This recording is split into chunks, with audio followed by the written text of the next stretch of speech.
Ambition is critical. We're just going to go straight into it. Oh, we talk one now, yes. Right. There you are. Shall I check? Go on then, fuck Right. it. Bear in mind now, right? This has come up. We haven't seen each other a couple of weeks, No. and literally we went from just talking about the idea of having a live podcast to all of a sudden you got like a link. Now I don't do links. I thought it was going to be Greg Pickens style. Everyone fucking giving him money and me running around on a fucking Thursday night. No. Right. So shall I tell you what we're at? At this point, we are at 7:30. Tickets went live at 7. Yeah, go on. We've sold 55 of 60 tickets. Oh, that's fucking good, isn't it? Right? Which actually, because I'm a competitive cunt, I'm disappointed. Right. I wanted to come here and tell you we've done 60 anti-Joshua style. Right. 3 minutes. Yeah. But I don't think 55 or 60 for two fucking idiots is too bad. Like? No, fuck no. Right. So this is how it came about, right? I can't even remember how much we fucking talked about now. But Not at all, because I don't know what the fuck is going on myself. my nap is gone. There's just too much going on. Have you got a pen there? Do you know what? Pen. How can you find the pen? And yeah, there's carpet, there's boxes. Fuck it, knows? don't worry Fuck about the it. pen. Fuck it. So I went to see Boss Brewery, Yeah. pick up beers. These fine beers that we're drinking now. Boss Blonde. Like you said, stick a fucking orange in that Blue Moon style. Get it in a beer garden out the back. Absolutely. This is stuff like this makes me want to do my garden out.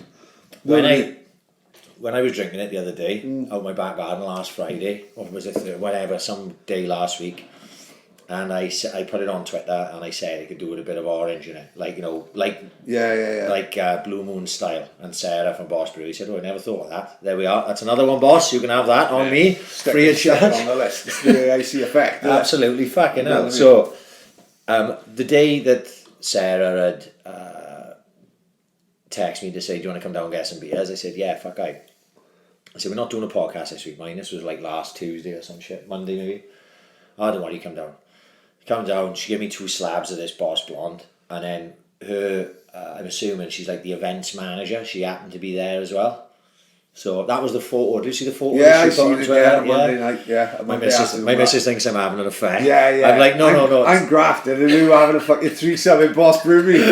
Having baths and fucking Boss Blonde in the jacuzzi and the hot tub. It's fucking great. I'm waiting for my invite, to be honest. That's literally what goes through my missus' head. She goes, "I thought you were just picking beers up, and there's you having a drink with 2 girls." I said, "Well, why haven't I been invited to ramble in the events coordinator?" That's what that's what it's all about, like, innit? You know what I mean? The thing is, you're always working 2 jobs. I can't keep up with it. I'll make 3. 3 will be doing the events coordinator. Don't even worry about that. I can do 3 jobs easily. Right.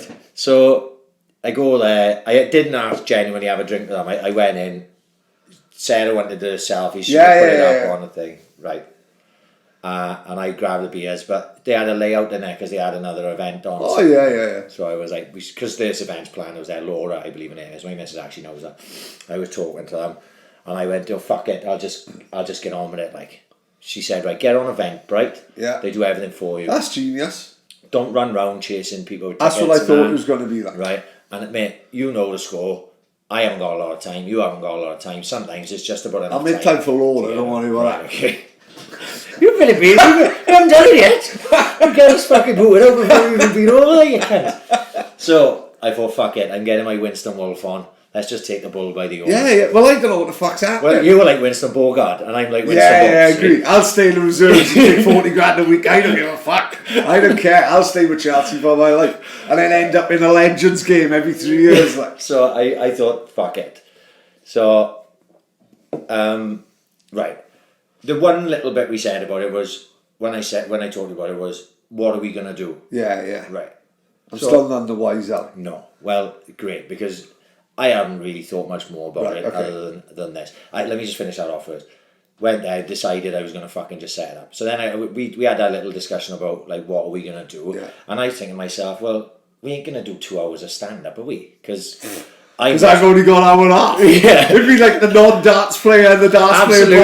Exactly. You were in double 9, and I got to come up there and slam it a 180. I completely understand that. So you got to highlight the positives and take away the negatives, like, innit? So and there's a lot of negatives about what we do. So I'm like, right, we're not going to do 2 hours of stand-up. Nobody's coming to see that shit anyway. No, of course not. Because if people are going to come to see the podcast, come to see the podcast. They want to see the podcast. They want to see this, what we are doing now, but they want to see it live. So I'm thinking to myself, well, how do we incorporate 60 people? Now, bear in mind, just before anyone calls me a greedy cunt, I could have put more in our room. They wanted to do 110. Right? Yeah. I don't think it works 110, right? It's way too many in a small space. Yeah. You'd have had people standing all over the place, blocking views. And Yeah. I said, how many is this set up here? They said, this is 60. I said, right, there was room for another couple of tables. I said, right, I'm going to do 60 paid.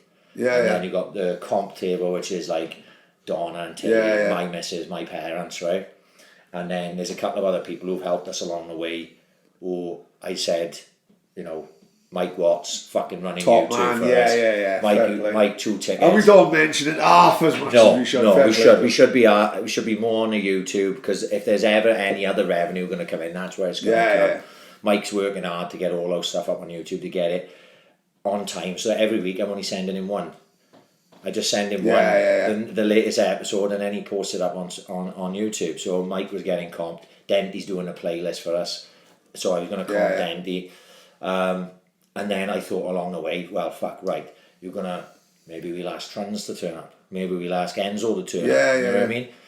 This or that nature. So I wanted to make sure, long story short, I wanted to make sure enough room that if I had to pull more people in or something come along, plus I'd like to do a competition where like you could win 4 tickets or something. You know, do something like that. Oh, yeah, right? of course, yeah. Something like that. Anyway, that was just my thought process. I want to make sure I got enough room. So that's why I narrowed it to 60 paid and maybe 80 total, right?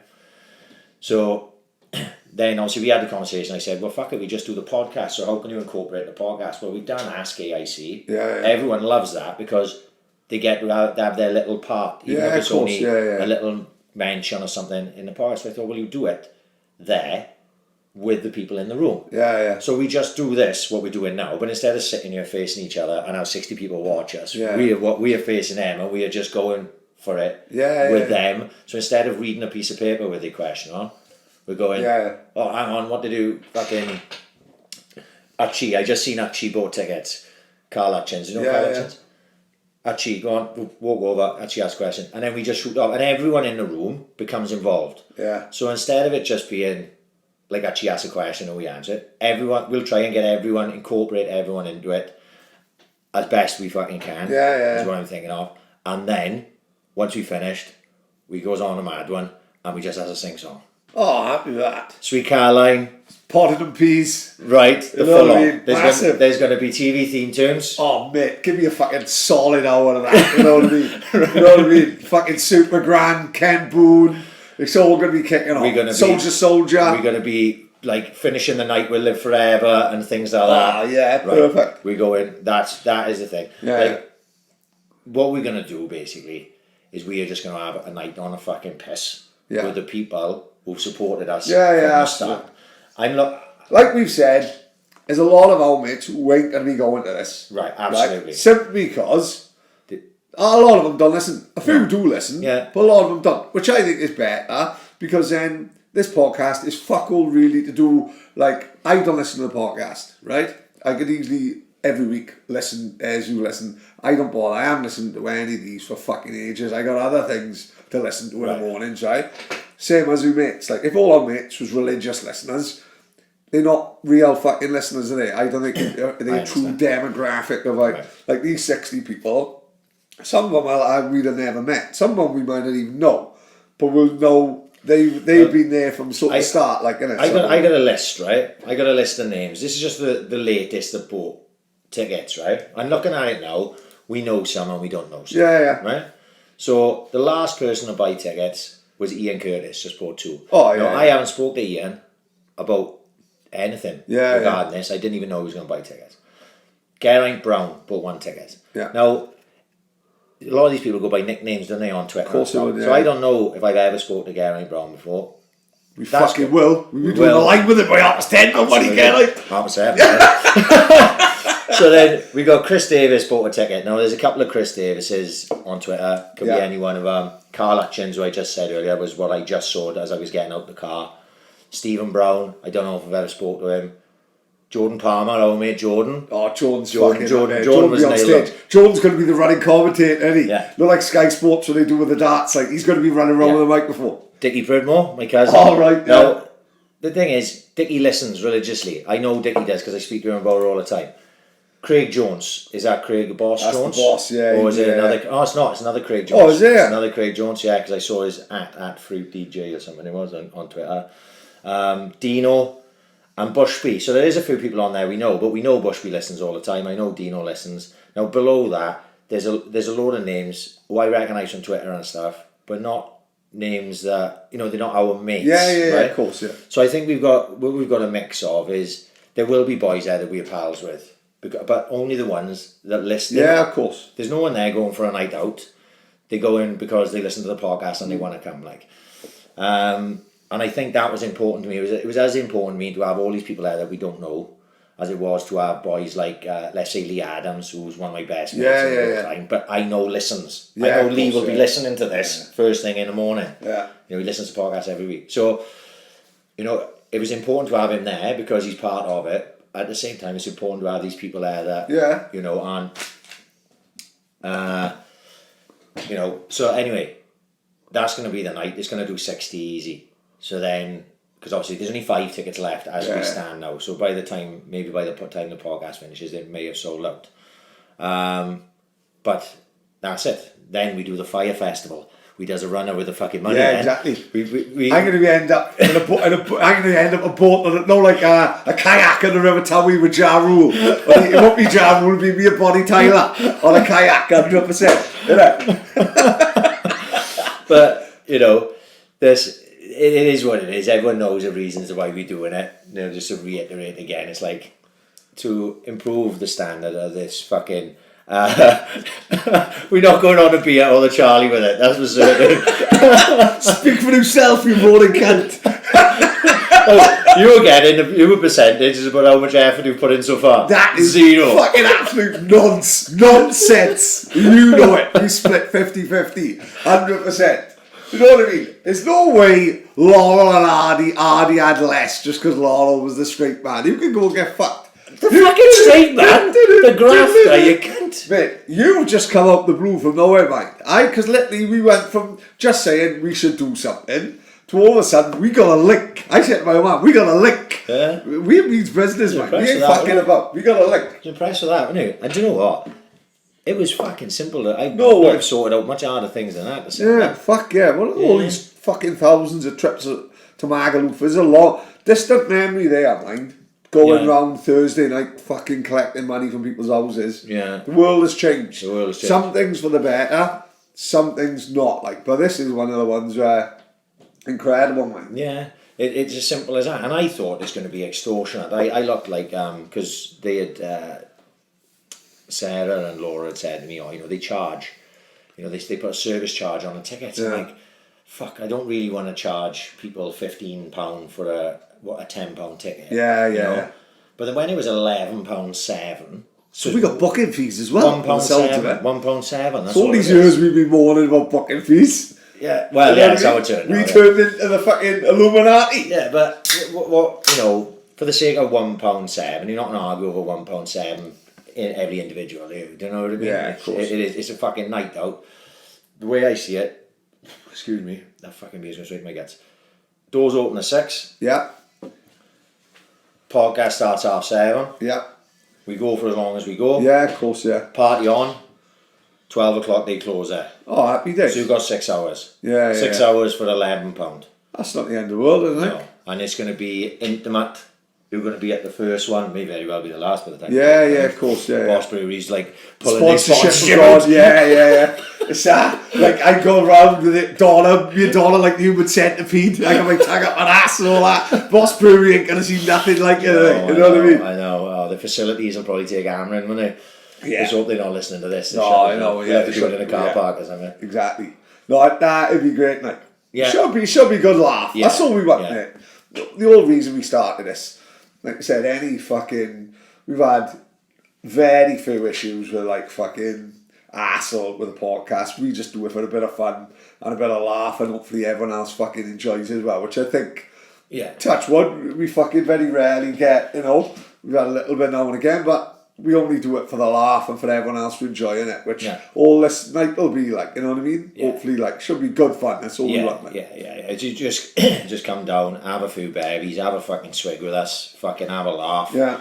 And have a fucking sing-song at the end of it, and then go home and fucking wake up the next morning and go, fucking hell, that was a good laugh. Yeah. You know, so I didn't realise it was Glastonbury weekend. It's 29th. It don't matter, it fucked a few people over. We'd have definitely done the 60. Go on in. Jack Carter, Joe Yates, Nicky Harris. Oh, they all in Glastonbury. Yeah. I see that. See, it fucked us over a little bit. But I did see Oliver Ricks bought tickets, Bonnie Mine Rugby. Massive Sunday. So there's there's going to be a good crowd of boys there, and not many girls though. Oh no, it's going to be an absolute cockfest. It's going to be a sausage fest. I tell you who is coming, Sarah Reese. She's coming. Oh yeah. They listen to the podcast, so she's going to be the only bird there. Don't matter. She'll be right. She'll be with Donna. Yeah. My missus is going to be. Yeah. My missus is going to be fucking spewing. She'll be divorced by the end of it. Absolutely. When we start fucking performing and there's not going to be many girls there. No. Who's going to be there? Maxine, Sarah, Donna. I don't think Max will bought tickets. No. Unless she's expecting a comp. She's like, she is a fucking celebrity. But no, she said to me the sales of CSBs went through the roof after she was on. She called it the AICFF. She had just random football hooligans buying dumped by coke in the bathroom. Frames, like, she just went through the roof. Sales went catastrophic. She went on the stock market 3 days after. Really? She was being sold shares with Dan Palmer and all the wolves of Wine Street and all the boys that got selling cookers to fucking 90-year-old women. Did you see the tweet today? It was someone who must have only just started following us. Reese, I think his name was. I had a follow thing off him, and then he tweeted pretty much straight away. He said he was listening to the first episode. Oh, I see that. Yeah, it got me all emotional. As if we knew what we was on about, like Mark Lawrence. Just talking absolute shit. Yeah.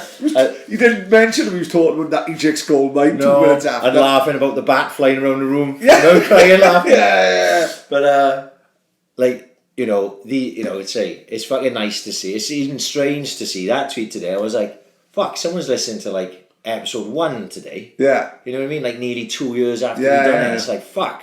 That's quite fucking mad. And I know I see I'm not so caught up in seeing. I used to like look at the figures like, oh my god, look at that, that's done. Yeah. And I don't so much now. It's just more like a time then. But it's nice to see that people are still going back and listening to old ones and this and that, and people on holidays are catching up on 4 or 5 at a time. You know what I mean? It's fucking strange. Did I tell you I had a celebrity moment? Go on. Listen to this one. This boggled my mind. Right, come on. Right? Because I think if there's a celebrity as you, because you do any MCing and that, people recognise you from that. Celebrity's a bit strong word. Right. Let's say Z-list. I like to call it local icon. Right, okay. Local godfather. Yeah. Right. I'm playing foot golf, right? Me and the kids and my old man. Yeah. Standing on the fucking, like the 14th green, right? Yeah. Next thing, and this obviously you know where it is, Ashley Road. Yeah, so people are running down the prom and cycling and shit. It was a lovely day. I look at that. It's a fella jogging towards me, right? Yeah. Oh, fucking hell. What's this bear like? Don't want to disturb you. Just want to say hello. I was like, all right, mate. Oh, the man, the myth, the legend. I thought he was talking about my old man. Yeah. Oh, yeah, there he is. Oh, yeah. You had a fight outside that Stamford Bridge in 74. Peter Osgood's He goes, no, I listened to the podcast. Right. That's how random it is. Now, so I said, mate, the odd occasion when I spoke to people in the past, I always say, have I spoke to you on Twitter? Because I spoke to so many people on Twitter. Because Twitter's my main avenue for the podcast. Right? It always has been. And he goes, oh, no, you haven't, mate. They're not on Twitter. I'm at Cheese, mate, he said. Right? And I knew he was talking about them. Listen to this guy's name. Best name in Swansea. Not the best. Not as good as Downtown Lowell Brown. Yeah. But up there, Frankie Suarez. Real name or? I'm assuming it's his real name. Because Franklin Suarez. Frankie Suarez. Big shout out, Frankie boy. Yeah. Frankie came over, shook my hand. We had a little chat. He said, is he Italian? No, he's handsome cunt, no. Is he? Yeah. He said, he said, I don't want to disturb you, just wanted to say hello because I was passing. I know he works away on the rigs because I had a conversation with him before, fucking ages ago. I mean, it must be over a year ago. He's Carl, actually, I told him what it is, Carl Hutchins' mate from school. Yeah. And actually, I put him onto the podcast. Frankie lives away on the rigs and stuff. Yeah, He listens to the podcast. It reminds him of home. You know, we both had Yeah, a bit of that in the yeah. past, people saying that to us. So he was like, look, I don't want to disturb you. I see you playing. Just want to say thanks. Keep up the good work, blah, blah, blah. And he just ran off. Yeah, I'm yeah. standing there with my old man now. My old man's looking at me. I'm like, did that just really happen or Yeah, what? Like, yeah, right? yeah. So I guess back to I says to my missus, I goes, this is later on in the day. I said, oh, fuck, you won't believe what happened earlier. So I tells her the story. I said, this guy's name was Frankie Suarez. She goes, really? Frankie Suarez? Oh, I used to fancy him in school. Fuck off. Brought me right down a peg or two. Frankie, I was like, fuck Frankie, that. you cunt. Yeah, no way. And he's No, on no, the down fancy for him. $3 grand a week. I'd put him in a bunker, the cunt. He's not invited to the fucking podcast. He'll end up smashing Tina's back doors in. Especially after you had half a bottle of fucking Oh, wine. exactly. Jesus Fuck Christ. that. But yeah, it was a real strange Well, it's moment. funny you should mention that. I asked them quite a lot because I'm a fat, ugly cunt who's just got a recognisable face. Saturday we was up in Richard Ashcroft and a guy on our table said to Paul Waller, is his name Paddy? I listened to his podcast. Waller was fucking gutted. Was he? Yeah. He was fucking in by, he was devastated. No jealous as fuck. Nobody give it the old, is the podcast still a thing? Yeah. He was gutted, mate, right? Donna's on the train. Donna and Tilly going to see Danny Dyer. Not the EastEnders hard man. Yeah. Fucking Nova Magru with me fucking trotters, not him. Yeah. The daughter who's on Love Island. So I can't remember that name of the guy in the. Oh no, she saw Scotty Willett in that. Bet on that, which just ruined the story. But Oh, sorry. What a fucking half-wit. So she met one guy. She was talking to a boy. Donna will talk to anyone, you know that. Yeah. Donna's talking to a guy. I can't remember his fucking name. Donna have to remind me. Talking to a guy, and no one who stopped, who changes trains in Bristol. Yeah. This guy was a Villa fan. I'm really sorry. Oh no. Yeah, he followed us. I had a conversation with Donna about it as well. I can't remember his name. But, Donna sent me a message. Yeah. I was talking back and forth. so he was on his way to watch Villa. So they talked about football, and my missus says, my husband got a podcast, she said, about football. She said we should give it a whirl. In all fairness to Donna, she's out a number one PR. fan, Yeah, she pushes it like fuck. So Where was I talking? he says, I fucking listen to it. Well, of course, Tilly's like that, and Donna's like that. Loving life, right? Lovely bloke, very articulate, absolute gentleman.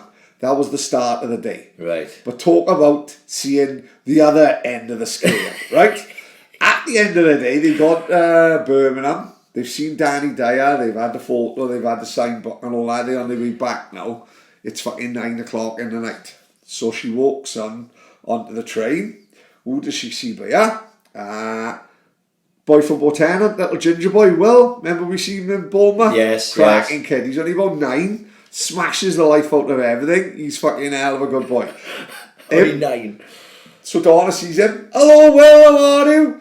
Gang of boys with Will. All they saying. Nicky Huxtable. Nicky Huxtable, he's the main man. I knew I talked to Donna about it. She Good was boy, messaging Donna me said on he's a it. gentleman. Right. So then Donna says, hello, Will. So then all Donna gets behind her then is a gang of boys saying, oh, hello, Will. Hello, Will, ruining Will. Donna tells them all to shut the fuck up.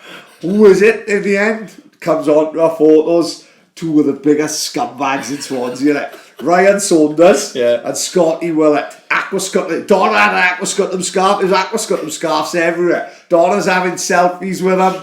Honest to God, I don't know what could have happened. Donna could have been on the Yabba by the time she got into Swansea. Selfies with Ryan Crowe. Tit Snow and Ryan Crowe and Scotty Willett. Nice to have him in the country and on holiday. The fucking richest taxi man in Swansea. I know, he has some holidays, isn't he? It's nice to see Crow out of hiding as well, isn't it? Well, you know what I mean? Crowe would give one card a song. He was missing. He was hiding in the basement in Egan for 3 months, wasn't he? Come off Twitter a lot. He's back. He was full of it on the train then. Scotty Willett, now the only man in Swansea with a ponytail because Scotty will shaved his off. So crazy, yeah. She had a good laugh on Fiddles. Yeah, well, it was that night. What were you doing that night? What were you MCing that night? White Collar? That night was Bomb Show. That night was in the Dragon, in the yeah. Dragon, yeah. So the week later was Chris's. What a fucking nightmare. Chris says to me, I got a fucking jacket for you. The theme is Moulin Rouge, right? Now, there's no way I don't get paid enough money to go out and spend £100 on an outfit. It's different for Chris and all them, they loves it, right? Chris Dillon, Jamie Morgan, Kerry Hughes, they loves it. Peaky Blinders, simple for me. Covered in fake blood, Flat cat, my old man's barber cat, lost that. He's fucking tamping with me.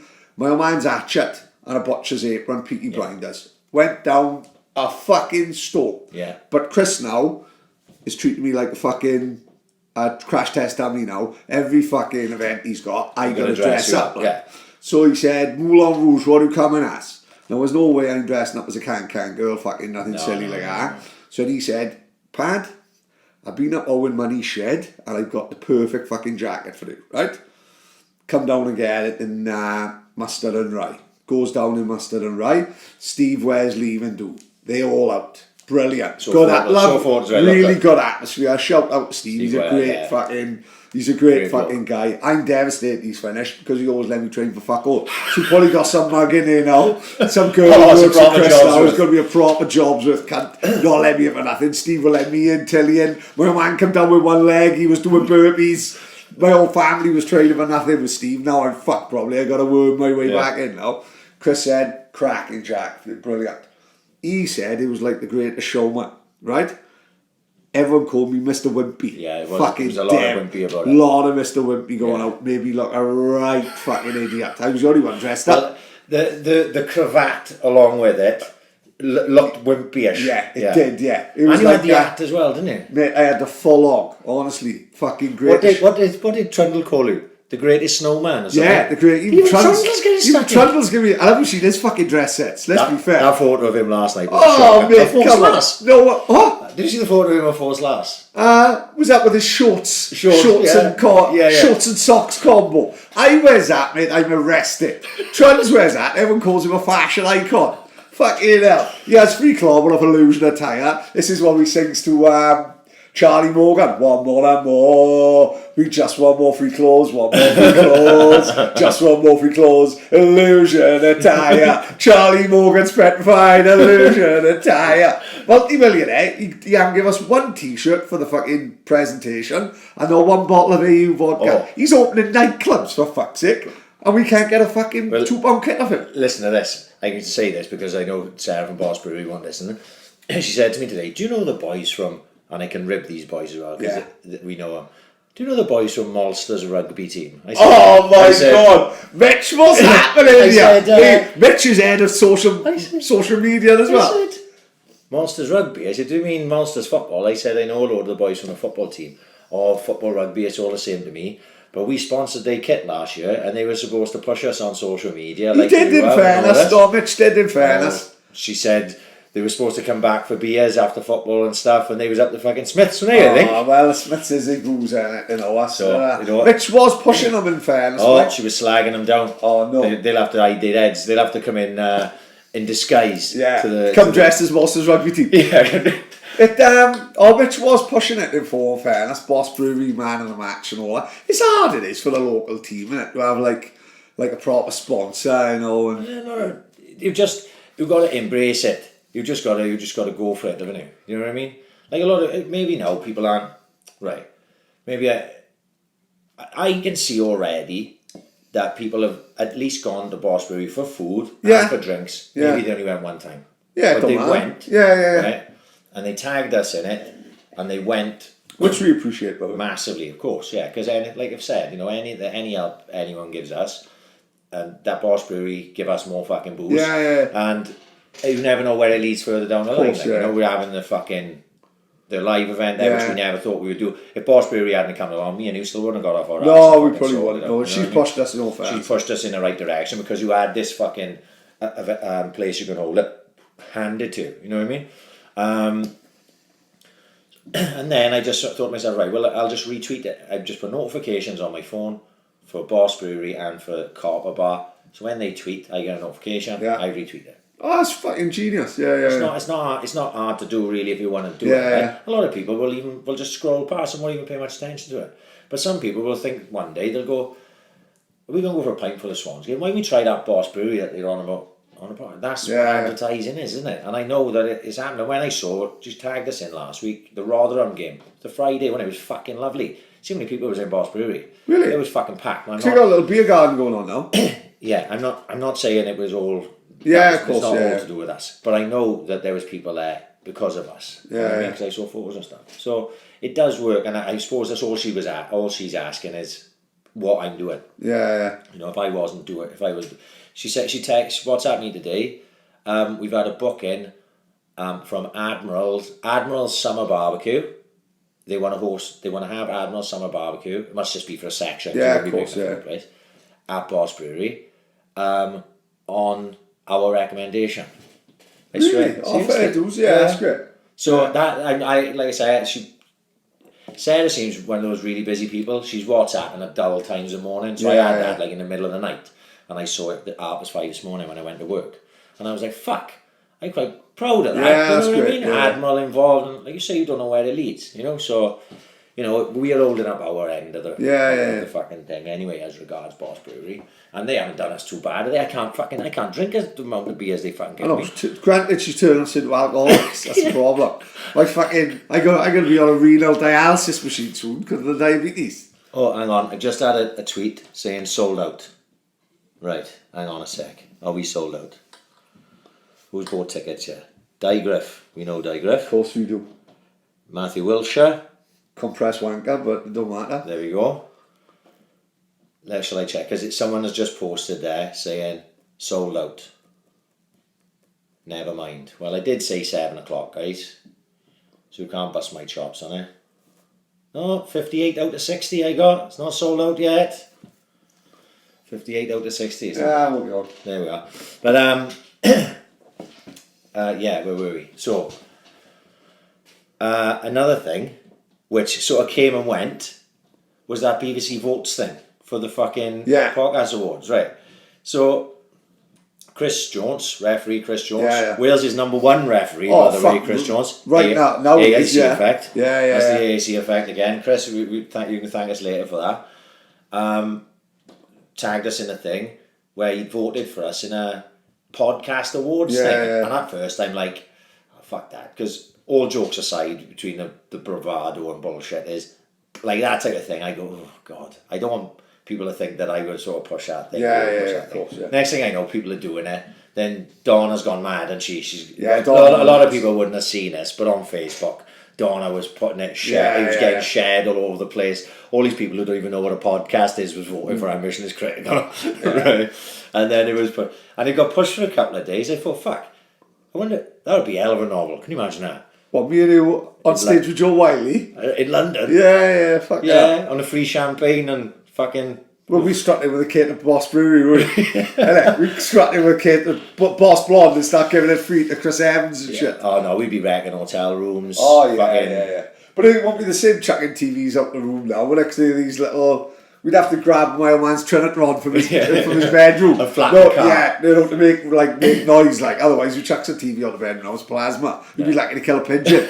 Never mind fucking, I want to kill 3 people. Yeah, we're going for it. But I may push that again as I completely forgot about that until today. But that seemed a mad one. Like the people, like Chris had thought about that. You know, I was like, and then I was seeing it because obviously I was getting tagged in it a lot. People were taking time to do something like that. And that was like, oh fucking hell, people actually think.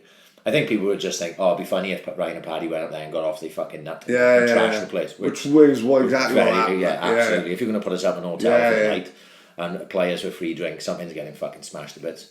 So but that would be a great laugh. But this is why I call this episode like the transitional period, because this is sort of like, you know, what were we like on a weekend? What the fuck are we going to do this week? We just don't know what we're doing. No, fuck no. I'm in Richard Ashcroft. We had no idea whatsoever. No. You know what I mean? I'm in the fucking yard talking to podcast fans. You know what I mean? And I sitting there Monday watching Swans Ipswich.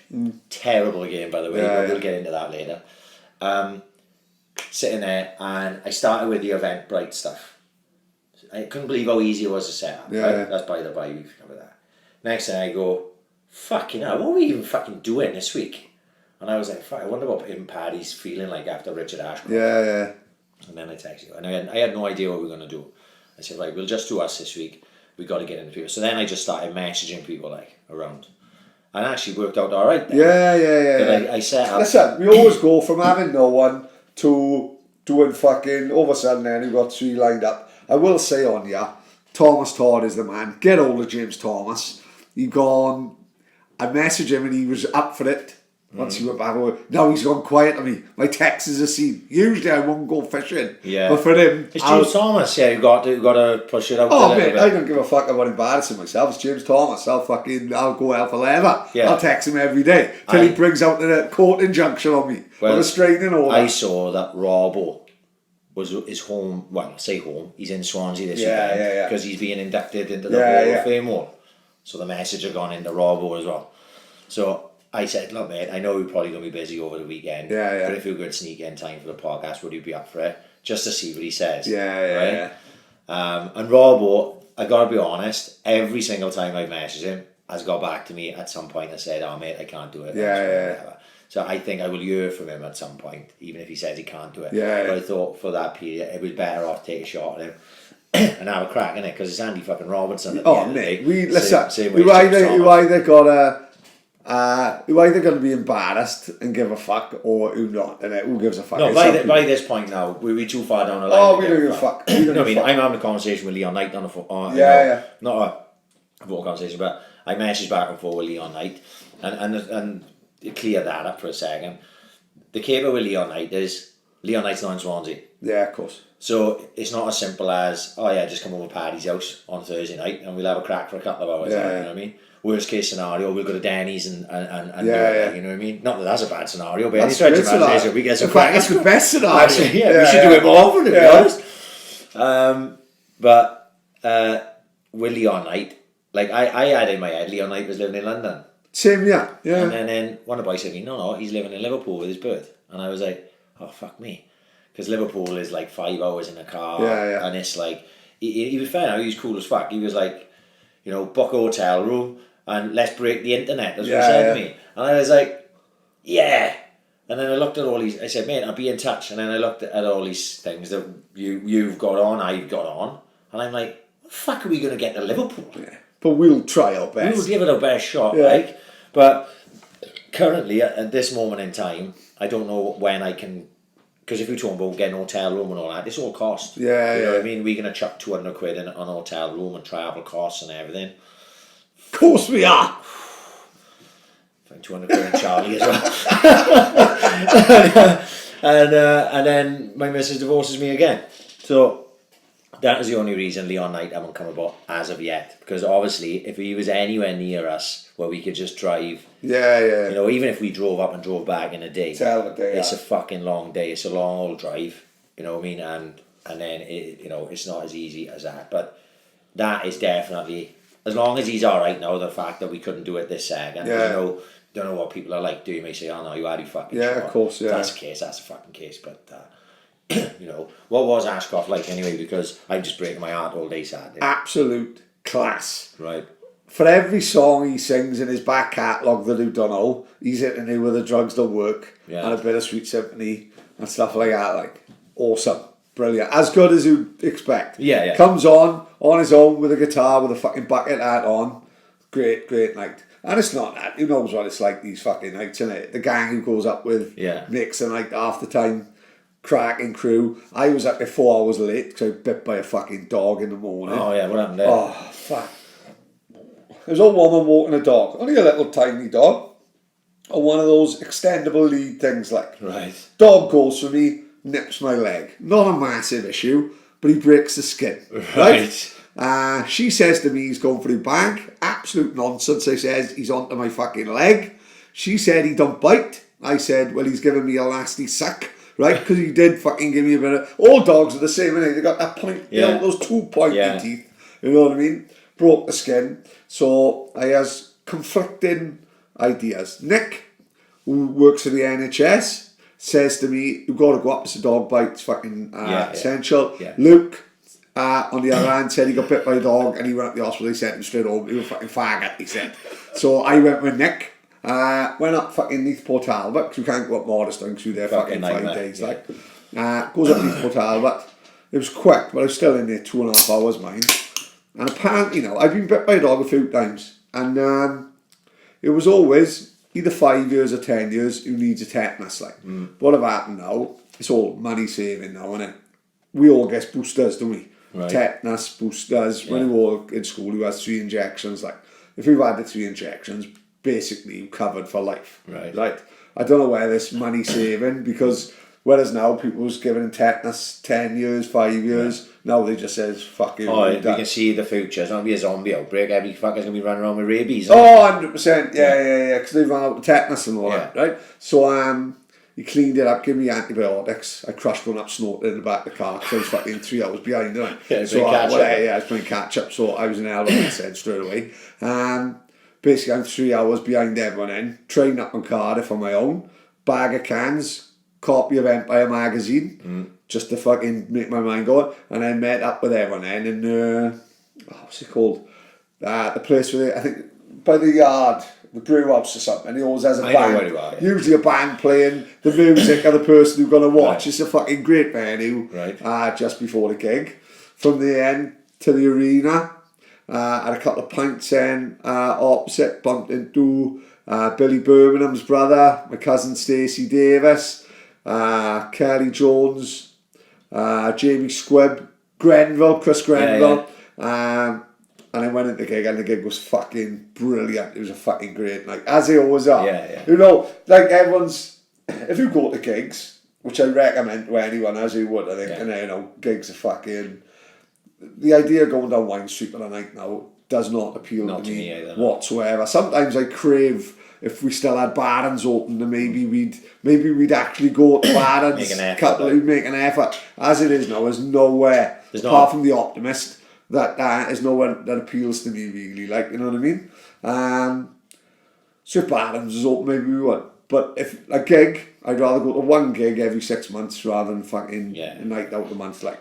And it's just fucking, everything about the gig is fucking great. Going up on a train, the gig, your favourite gig is 9 times out of 10 the last one you went to. You know, because it's still in your mind, it's fresh, you've had a great night. Like Liam Gallagher and Finsbury last year. Amazing. It's not just the gig, is it? It's the day, it's fucking everything that happens here, like, you know, brilliant, great night, like, really good. I was fucking spewing, I couldn't go. Well, you know, this thing with this nose operation is fucking me over chronic, because it's 2 weeks, I gotta have 2 weeks off work, like, and then... That's bad for fucking self-employed, like, like, so I can save up and cover my wages, which I've done. Cover my wages for 2 weeks while I'm off, but it's not just that, like, there's a lot more to it than, it probably cost me nearly 3 times that in the grand scheme of things. And I had the money, I could have gone, but it's like, do I risk spending that money now? What if something comes up in the meantime, like, you know? And it was all this, like, and I got offered a ticket late, and I was fucking tempted. I was just going to say to her, look, fuck it, I'm going Saturday. And then I'd always come back to, like, what happens if fucking something happens, you know, it was just all sorts of shit. So until I can get this fucking nose op done and dusted and fucking out the way, like, I couldn't go to fucking Chesterfield yesterday to watch my boy play, because I had to go to the hospital. I had to go to the hospital. Pre-op. I've had the pre-op assessment, so I had to go and see the I don't think she's a doctor, they like consultants and specialists or whatever, and I had to go and see her. So I tried to rearrange it, because obviously my youngest boy was playing for Cardiff up in Chesterfield Town yesterday, and I wanted to go. Of course, yeah. But my old man offered to take him, fair play to Wild Bill and my old girl. They took my oldest boy with them as well. They stayed overnight on a Tuesday, blah blah blah, and they went, had a fucking great old time. I went there. I was in the fucking doctor's office, genuinely 3.5 minutes, and I thought to myself, I missed fucking big day, like big day out up in Chess. Actually, financially, it worked out in my favour, because I worked yesterday instead of having time off. But I missed him playing. I hate Smith all day yesterday. Probably the same if Tilly goes somewhere. I just feel like it's like knot of like worry in my guts. Like, oh fuck, you know, how's he doing? I hope he's playing all right. I hope I hope they're okay. You know, fucking travelling and. I just, until he walked through the door last night, I was just fucking a bag of nerves for 2 fucking days, like, you know what I mean? But I suppose that's just a fucking thing of being a parent, like, of course, fucking same, like, but I can't wait to get rid of this fucking thing. So what are they gonna do, like, not like Danielle Westbrook type stuff? You end up with half a septum. No. So when Rocky hit me, he basically they sort of dislocated my septum. So my septum, instead of being straight down my nose, is bent over to one side. It's like dropped down over the nose bone on one side. So basically they go in there and they slice down your nose and underneath. They pull your skin back off your nose, re-break the septum, and then slide it back on, and it's supposed to, because one of my airwaves is pretty much blocked because all the bone is over that way. So then they slide it back on, stitch you back up. Like face off, like. Yeah, I'd be walking on like Castor Troy, wouldn't I? Yeah. They stick a fucking, they put packing up your nose, and then they fuck you off. I've never had packing up route, It's supposed to be horrendous. But this is... this is Steve Jones sitting outside Jumblies. They pulls it down, right? No, they pulls it down. It's as if they pull a new brain out. Yeah. It goes on forever. The nurse is down by his knee, pulling the packing out. And I had one in my ear, right? And I was always picking my ear and fiddling. And I pulled it a little bit and it come to, so like, like I'm showing you now, about like an inch out of my ear. But then, that's the packing, right? I'm not due to go back till next week. But once you're there, you've got to get in that position, right? I'm in that position. I went, because the packing, I was an inch out of my ear. Yeah. So I just went, carried on pulling, mate. It got to about a foot away from my ear, mate. Honestly, I'd pull in it. It was never ending, mate. Yeah, you know, I'm fucking dangling it. I'm fucking doing skip rope order, like, you know what I mean? Like you're back at fucking Paul Davidson gym on the rope, like. Oh, not good. Well, what she said to me is that if it all goes according to plan, I'll have disposable packing. Right. Dissolvable. Oh, that's packing. genius. So then I wouldn't need, because everyone has said to me, when I said in the past, I got to have my nose sorted out, because this has been like a process. They go, oh, it's fucking horrible when they take the packing out. Every single person ever broke their nose said, it's fucking horrible when they take the packing out. I'm like, oh, brilliant, I can't wait for that. But she reckons I'll have dissolvable in there. That's genius. I'll just go about my business. Yeah. That sounds incredible. Modern technology. Yeah. You know what I mean? So, AI, like, only that time for robots to take over the world. Yeah. Like Terminator 2, the ride in Universal. Right, we got to clear something up. Oh shit. You was on my shit list for a while. How's this for You that? know about this. You've not seen fucking Alien and Aliens. No, I take that there on the Sky Plus. I've never seen any of them. I know the gist. I know Alien comes out of John Hurt's fucking chest, like just before. Spoiler alert. Just before he played Film's Bob only 30 Champion. years old. Just before he played Bob Champion.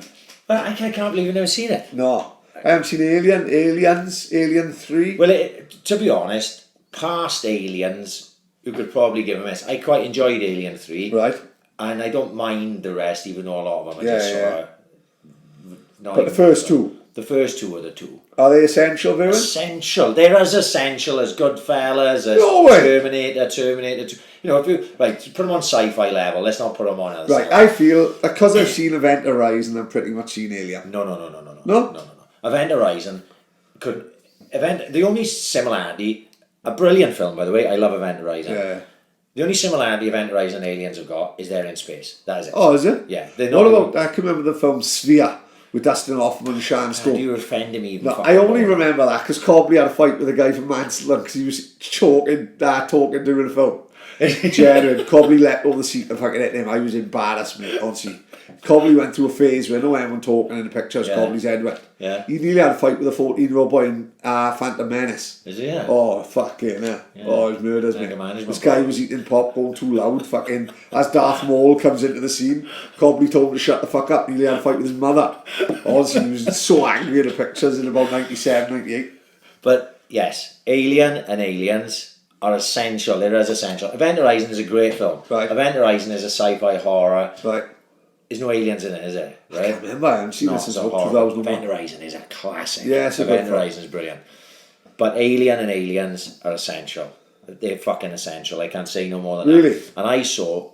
If Aliens is one of them for me, and I'm sure you got it with Goodfellas and things like that. Yeah. If it's at 10:30 at night and you're thinking about going to bed, but you don't have to get up the next day, you go... flick around the channels and you go, oh, Aliens is 10 minutes in. Like you may think, Goodfellas is on. Oh, I'll have half hour of Goodfellas before you go to bed. Really that good? Aliens, I can say it fucking word for word pretty much. The second one. Aliens, yeah. Alien is brilliant. Don't get me wrong. Have it aged well? Better mind, it's fucking 1980. Right, this is what I was going to say. The last time I watched Aliens properly, they remastered it. Right. Well, it's like fucking watching a modern film. Oh, is it? Because there will be little bits in it where you're talking about a film that's fucking 25 years old, right? But the way they HD'd it and everything, because the story's so good anyway, and the action's so good to it, it holds up. It's an absolute classic, Aliens. And Aliens is brilliant. Actually, that day that you offended me by saying you've never seen it, it was on, so I was watching it. Really? Yeah, Alien is much more of a horror film, right. Whereas Aliens is much more of a shoot 'em up fucking action film. Because you've got James Cameron did Aliens. Yeah. So James Cameron did T2. James James Cameron's the action fucking director, and Ridley Scott did Alien. Right, I got Ridley Scott is genius. Blade Runner and whatever else. The Martian. Right.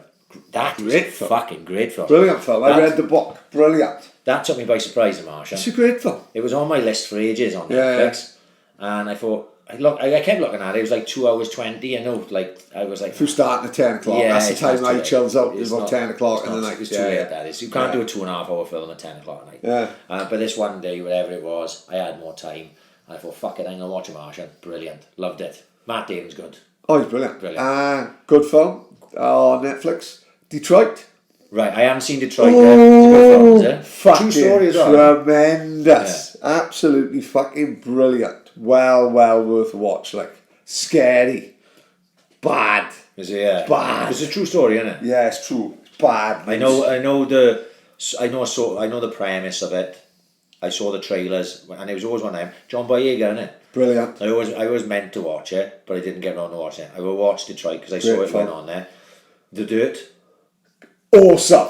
The best film I've seen in ages.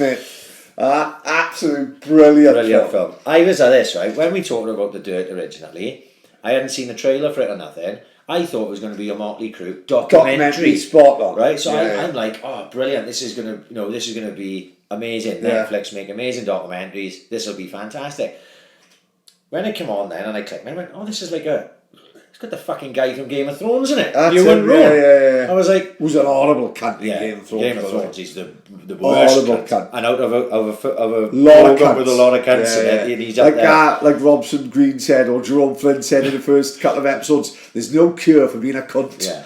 So I'm like this. You got Ewan Rowan in it? I wasn't so sure then. Yeah. 30 seconds into the film. Great. I was like, yes, this film's for me. Good story, mind. Brilliant. They were crazy. That British guy got killed in a car crash. Yeah, well, like I say, it taught me something because if you said to me before seeing that film, you just saw Motley Crue, I'd go Tommy Lee.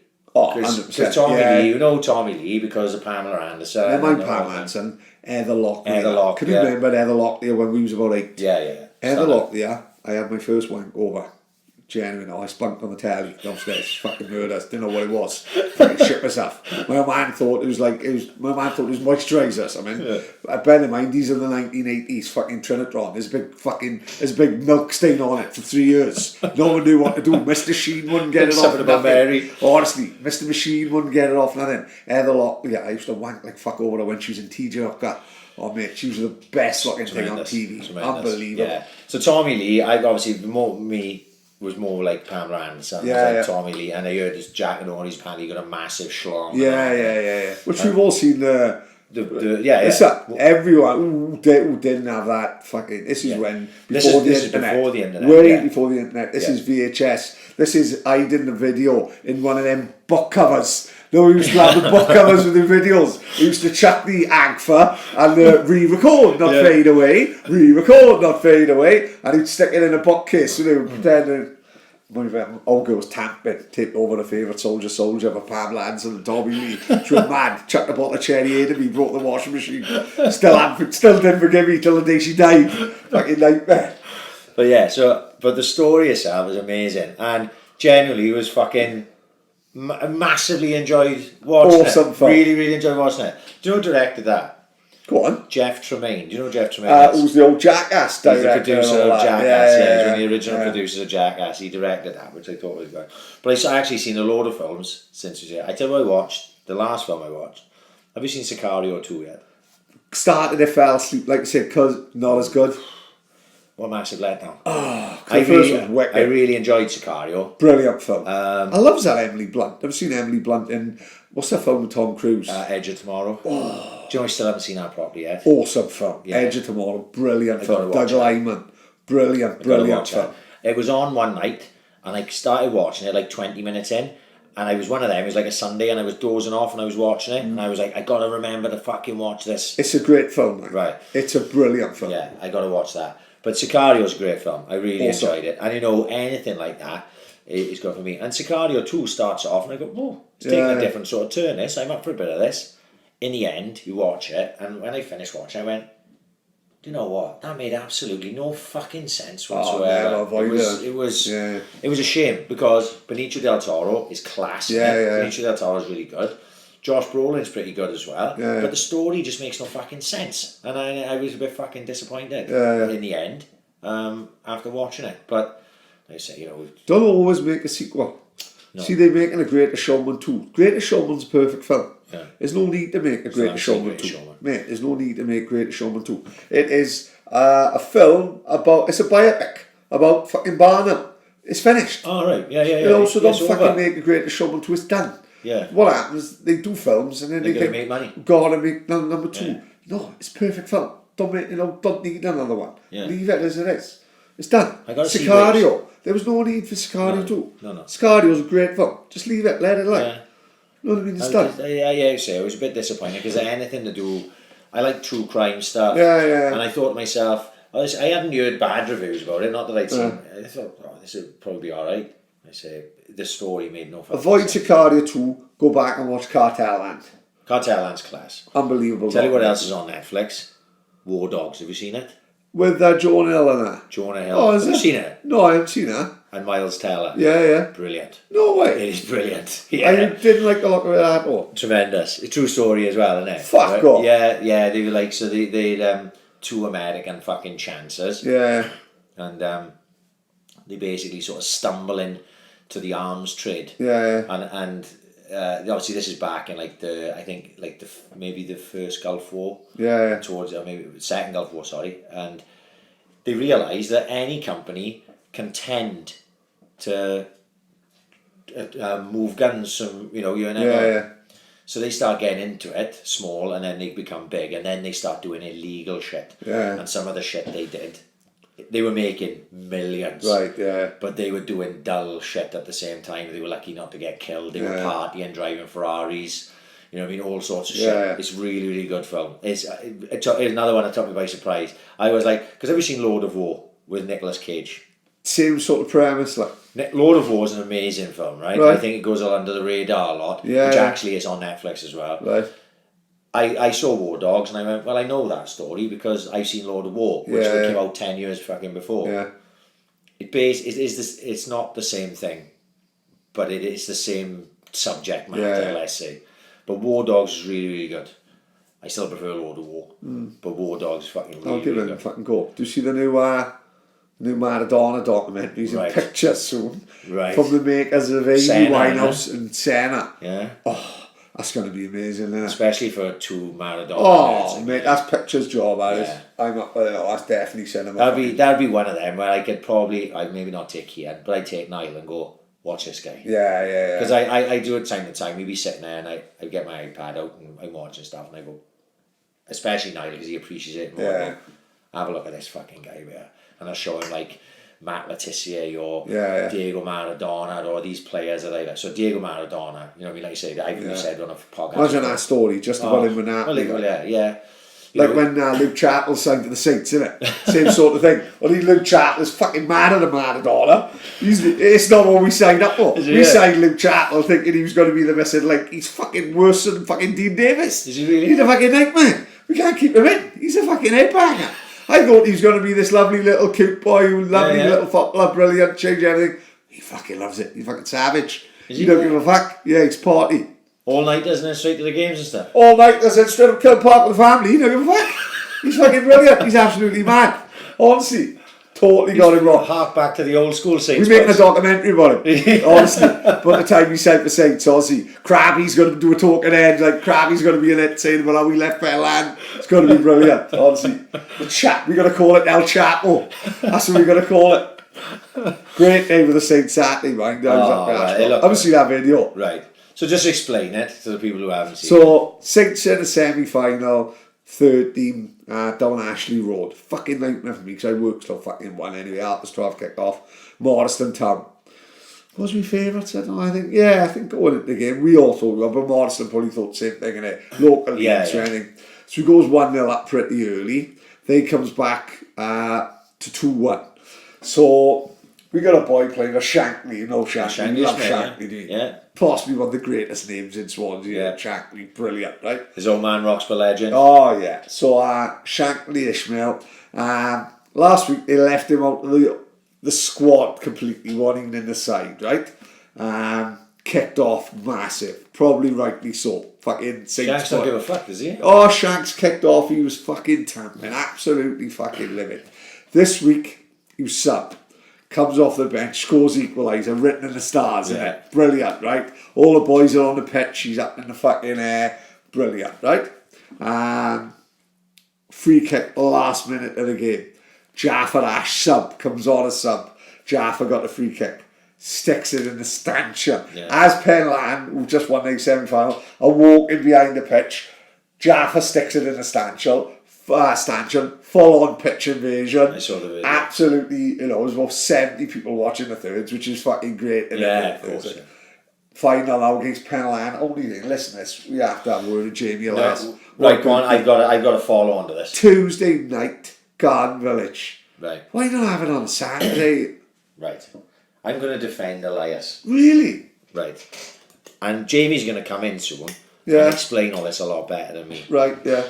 So, I was sitting on Twitter one night over the weekend. I was half cut, so it could have been any night, to be honest with you, because I was drunk all fucking weekend. But I seen Jamie was getting a bit of grief.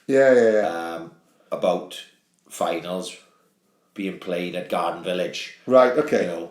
Why are they playing at Village? Why can't we play all the finals at the Liberty Stadium? Right, okay, I'm adding my point, but go on. No, but I'll get that, right? So, what are we going to... I'm not... If you look at it from Jamie's trying to juggle a lot. Of course he is. He's one man trying to juggle an under 15 final, an under 16 final maybe. Does he, is that Swansea needs it? I don't know, but yeah. He's 2-3 reserve cups, Open Cup, Senior Cup, fucking everything. In a perfect world, every single final would be played at the Liberty Stadium, right? Every single final would be played on a Saturday. Yeah. Right? He's put finals on a Saturday before, and people complained because it was FA Cup final day. It's like, fucking hell, right? True. You know what I mean? This is what we can do it. I think his hands are tied a lot as regards Liberty Stadium stuff by costs. Oh, I totally agree with that. Right. I saw it said that I know whether it would be the club. Well, the club own the stadium now, don't they? Before it used to be like Stad Corner. 11 grand to host the finals at. Can I say? I think it's a waste. Waste of money. Lovely to have players playing on the Liberty, great, right? Fair play, once in a lifetime thing. But no, these local finals, when they play them at the Liberty, they lose all the localness throughout them.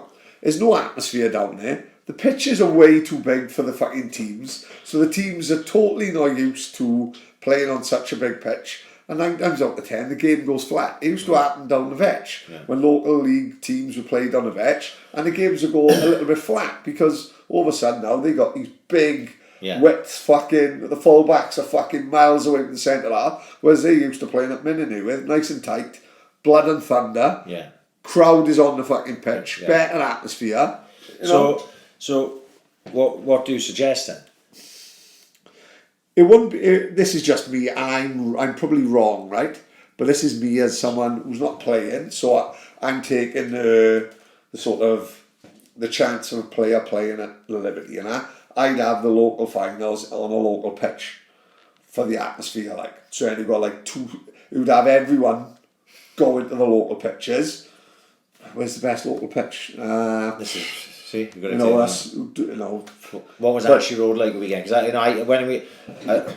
obviously I played in a number of semi-finals down there on Ashley Road, and I found in semi-finals this time of year, Ashley Road got very hard. Yeah, I agree with that. And if it had been dry conditions, ball fucking bounced. You couldn't let the ball bounce and shit like that. And I played in good games down there, but not good football games. Yeah. They were good battles more than they were games, because I never felt the pitch was the best. Well, I'm going at it probably in a selfish way with the Saints, like, because then you see stuff like that with the Saints, where they've got like a fucking Full 60-70 on the line for a 13 game, and then you get when the fucking winner goes in and everyone's on the pitch. You don't have that at Liberty. Yeah. You don't have the atmosphere because everyone's all over the place. You've got 3 stands that are shut and 1 stand that is half empty. I don't know. For me, like when I played, the thought to Wembley sort of thing. There, the thought of playing there. If you remember that year where we played in the Open Cup final and the West Wales final on St Helens, when we should have been playing them at the Vetch. You know what I mean? We should have played in 2 finals in 2005 at the fucking Vetch. And because the Vetch was closing and the place got fucking ransacked after the... Was that the reason why, really? We didn't play the finals in the fucking because it was the year the Vetch got right. Closing, So really speaking, I should have played in 2 finals down there. And didn't, and had to play on St Helens, which is a rugby ground. Fucking crap, right? And you feel as a player then, I'm going to speak for myself personally, I felt cheated. I was fucking gutted. Do you know when I found out that we weren't playing there? I was fucking gutted. I was deflated already going there. Because I'm like, fucking hell. Like, I was lucky. I played more of a centre pitch a number of times. I played the Vetch fucking 12, 13 times. But it didn't mean that I didn't want to play there 14 and 15 times, you know what I mean? And I knew I was wrapping in. So I was like, what a fucking perfect end for me at that. You know? 2 finals at the fucking Vetch, and it gets taken away from you.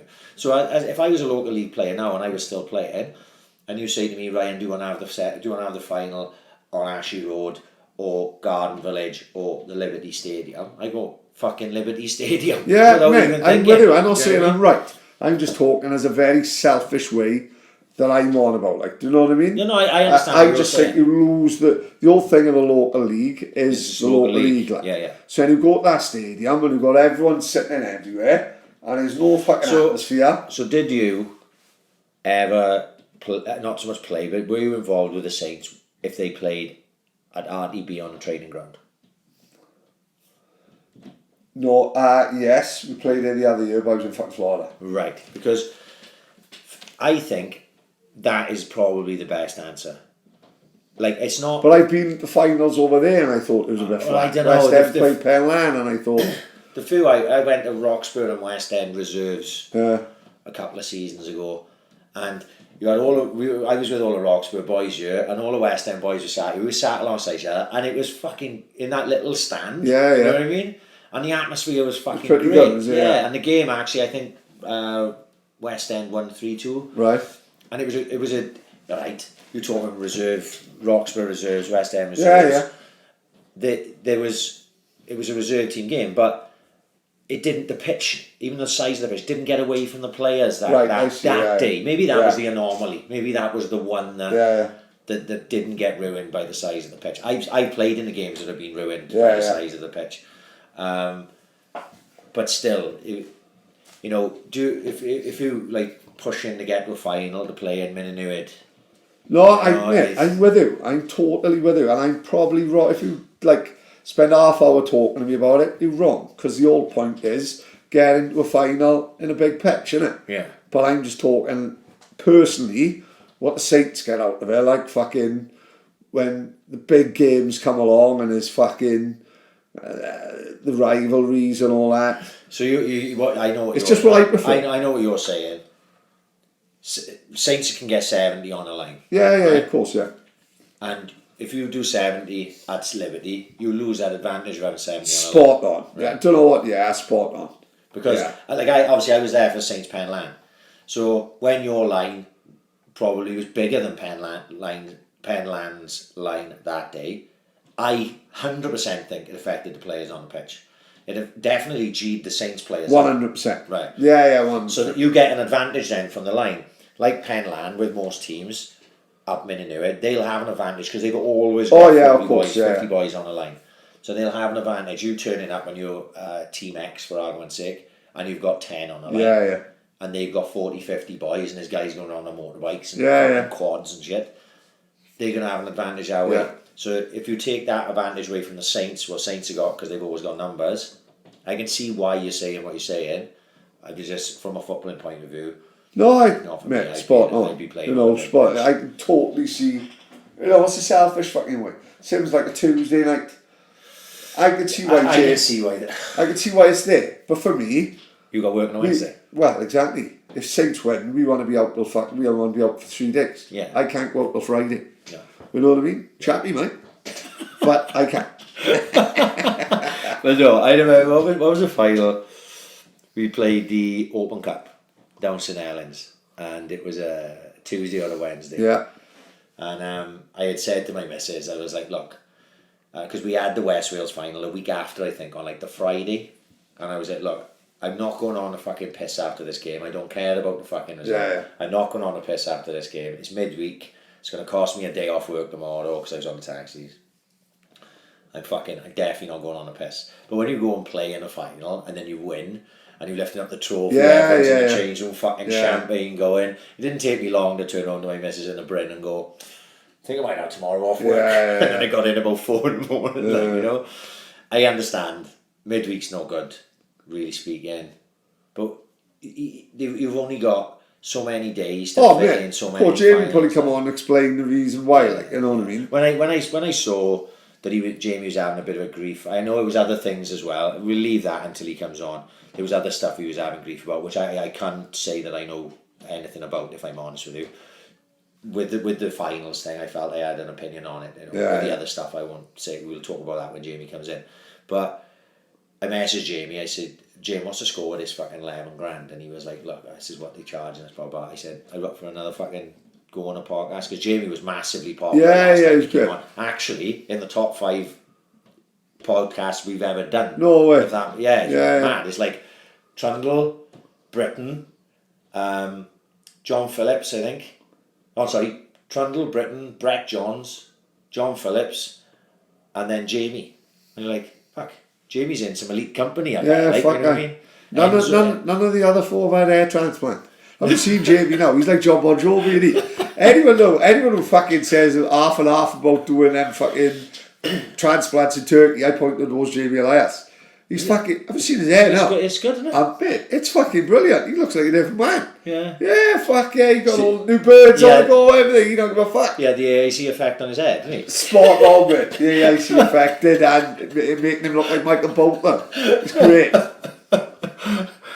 But there was there'd been Swan stuff. I suppose we better do it. Right, Rangel. Right, you wanted to talk about that, did you? Well, I got to be honest. I missed a lot of the lead up to that. I didn't realise it. There's a boy called, I think it's Mark Rees, is it? Would be good to get on, right? He seems to know what he's talking about, doesn't he? Under 23s, right? He doesn't follow us on. I'm always with someone who's not, let's say, a person. I'm always sort of like, well, he doesn't even know what we do. Exactly. I wasn't sure, but he seems to know his apples when it comes to Yeah. So what happened? Well, he put like a tweet up saying, only nothing, I can't remember the full gist of it, nothing major, but saying about, it was like nobbling and it was about Dan James ruining it. Beep, beep. He put beep, beep, as in Roadrunner, you know. So, only a little harmless comment, probably didn't think Rangel would see it. Yeah. But then Rangel, they went fucking 4-0, was it? Yeah. And Rangel marks out the game, and he puts on there, don't tang Mark Rees, like I says, everyone's slagging me off. It wasn't really slagging me off. Bit of a fun with an ex-player, really, which you can do on Twitter. Yeah. Not for 1 second did I Mark Rees probably think Rangel's seen it. Next thing, Rangel's putting beep beep on the end of it. Well, then everyone ruins Rangel, ruined it. You know, fucking, which I thought was, and even Rangel's missus is saying, take us down, love, for fuck's sake, you're having a fucking trip. From what I could see, because I saw that tweet and I went back through it, they were actually Rangel and Mark Rees were cordial to each other. Totally good. He was saying, you haven't seen what I've been getting. behind the Right. scenes, like Yeah. that's fair enough. I think in the lead up to it, Right. from what I can gather, in the lead up to it, people have been abusing Rangel, which I think is fucking ridiculous because Rangel never wanted to leave you. No. I did see, like Chile said, I remember when he tried to go to Fulham, but they wouldn't let him, and then he was forced to stay. That's football as well, It is football, you know. So I understand that. Listen, it doesn't. Curtis played for Cardiff. Right. That's the end of that Leon argument. Brent went to Sheffield United. Exactly. Trundle went to Bristol City. Yeah. Right. Jamie Breen went to fucking West End. Yeah. Oh, no, still never forgiven him about that as he goes. And he scored against us in the semi-finals. Exactly. Fucking. It happens, mate. You know. But it does happen. It's football, right? So, what I did see though, because I missed the start of that game. I was out with my missus and the kids. I jumped in a car. It was about 3:10. I chucks a fucking radio on. I was down Casamari, and driving back. We were already 2-0 down. Didn't see it coming, mate. No, and like we had been fucking brilliant. I'd been awesome. To the Brentford game. We were fucking awesome. We were great against Middlesbrough. We were great against Stoke. Yeah. Right. We were fucking great in those 3 games. I go, fuck me. We're gonna stick about 7 on QPR on the weekend. They are shite. They got rid of fucking McLaren, and they and and then we 2-0 down in the first 10 minutes. I got in. Started watching it. 3-0 down. I'm like, what the fuck? Then I seen something happen then. I think it was in the second half where I think Rangel tackled Dan James, and he turned to the crowd and he sort of he give it like that with his hands. And I don't know whether he was giving it to the QPR fans or whether he was. I don't know, but he was obviously wound up about something. But who play against the old club at any level? Give it the big one. You've got to give it the big one. Yeah. So think of that level now. Professional football. We've had it all week. Yeah. You know, I think he's in his right. What do you want him to do? Like, do the old, just not celebrate nothing? No. And, Mate, if I fucking played, when I signed for Roxburgh, I never played against the Saints, right? Because we were in different divisions. We didn't draw each other in the cup or fuck all. But trust me on this, we played the Saints in the cup, and even with all my mates playing, and I'd have scored, I'd have run down the fucking Saints line, giving it the fucking big one to everyone. Yeah. You know, even if Wally Portman was alive, I'd have been Wally's face giving it. Because that's what it's about. It's about the banter, isn't it? Yeah. So, if it was... Wally would have chucked his apple at him. Well, yeah, he'd have thrown a can of coke at me. So, if people are going to give Rangel shit, the problem is that 99% of the Swans fans didn't give Rangel any grief at all. Of course, yeah. And they still love him as a legend. But they don't realise there's this 1% over here that have been calling him a fucking twat for a week, like, and giving him shit. And so when he's done, when he said what he said, he's done what he's done, he's meant it for the 1%. But the problem is 100% of people see it, right? So then people like that, not me, like, because I could give 2 fucks, but people will go, well, why is he doing that to me? And they take it all personal. Yeah. Just realise, just see the bigger picture. Like, Rangel shouldn't have done it. The best way to do it is just play how he played, and then not respond. You've murdered the star player for the Swans. You've put everyone in their place who was slating you. Just don't say a word. Yeah. But Cardi's a going then to do. As soon as you chip it up, and you've upset them, instead of like everyone going away saying Rangel still could do a job, but still could have done a job for us this year, Rangel. Everyone's going, oh, Rangel's a cunt. Yeah, exactly. He's not. You know, everyone who's ever met Rangel will tell you that he's an absolute gentleman, fucking great bloke. Loves Swans. He probably never wanted to leave. Was sort of forced out here.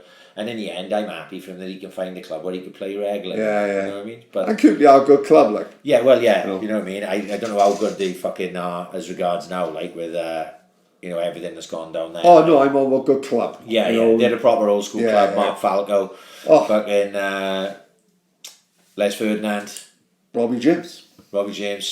Bradley Allen play for them. Bradley Allen. I don't know why Bradley Allen. Walsh, Bradley Allen, where'd that come from? Fucking hell. But so this is a Barney I had, right? I got to clear something up. Oh, fucking hell. Right. So that Saturday night, the QPR thing, right? I watched the goals and they were shit, right? Now, we conceded from set pieces and stuff, and a lot of it is Nordfeld's fault because he's stuck to his line. So what he does then is he doesn't breed any confidence in his defenders. This is my opinion anyway. His defenders then, if you've got a good keeper there, will come for stuff. it takes a lot of pressure off you as a defender, right?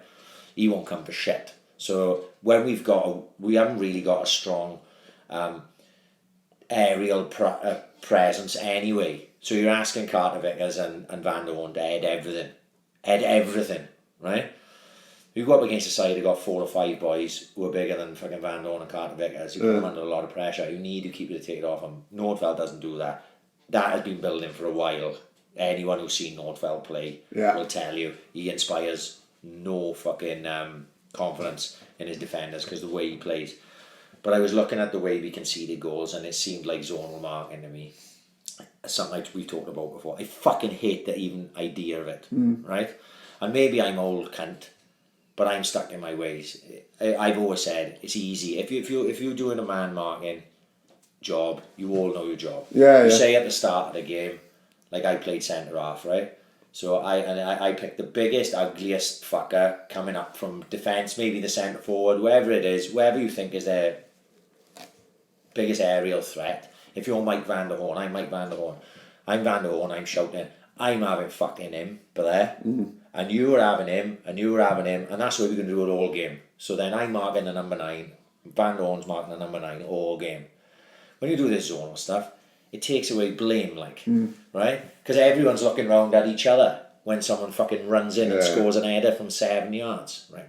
So I put zonal marking can fuck off. That's why I just put that on Twitter. Zonal marking can fuck off, right? Because I don't care. You can show me all the stats in the fucking world. I don't give a fuck. So anyway, I end up in a conversation with Swans Analytics, who I love, by the way, right? I love what they do.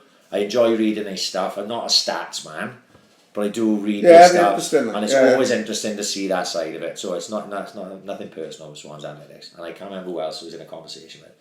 But there was a discussion that we've not been any better doing man marking than we have zonal marking over a number of... Yeah, with the stats, Andy. Oh, he started starting me, and it was like, this is a Saturday night, I'm a couple of cans in, and I'm like, you starting me on a Saturday, like, I can't deal with this shit. You know, fuck the stats, you're talking to the wrong man. I don't want to be impolite, but fuck the stats. You know what I mean? Stats, men, and anyone who thinks zonal marking is a fucking adequate form of defending is like a flat earther to me. I can't take him serious. So like maybe that's just me. Maybe I'm wrong. Maybe actually zonal marking is effective if you use it correctly. But it won't matter because you'd be talking to a brick wall or talking to me because I'm a fucking man marking guy.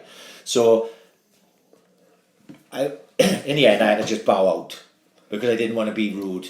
Because in the end I was just going to turn around and go, fuck this, fuck the stats, to that, right? fuck zonal marking. All the top 6 Premier League clubs, they all go in heavily into computer stuff. Right. Computer analytics.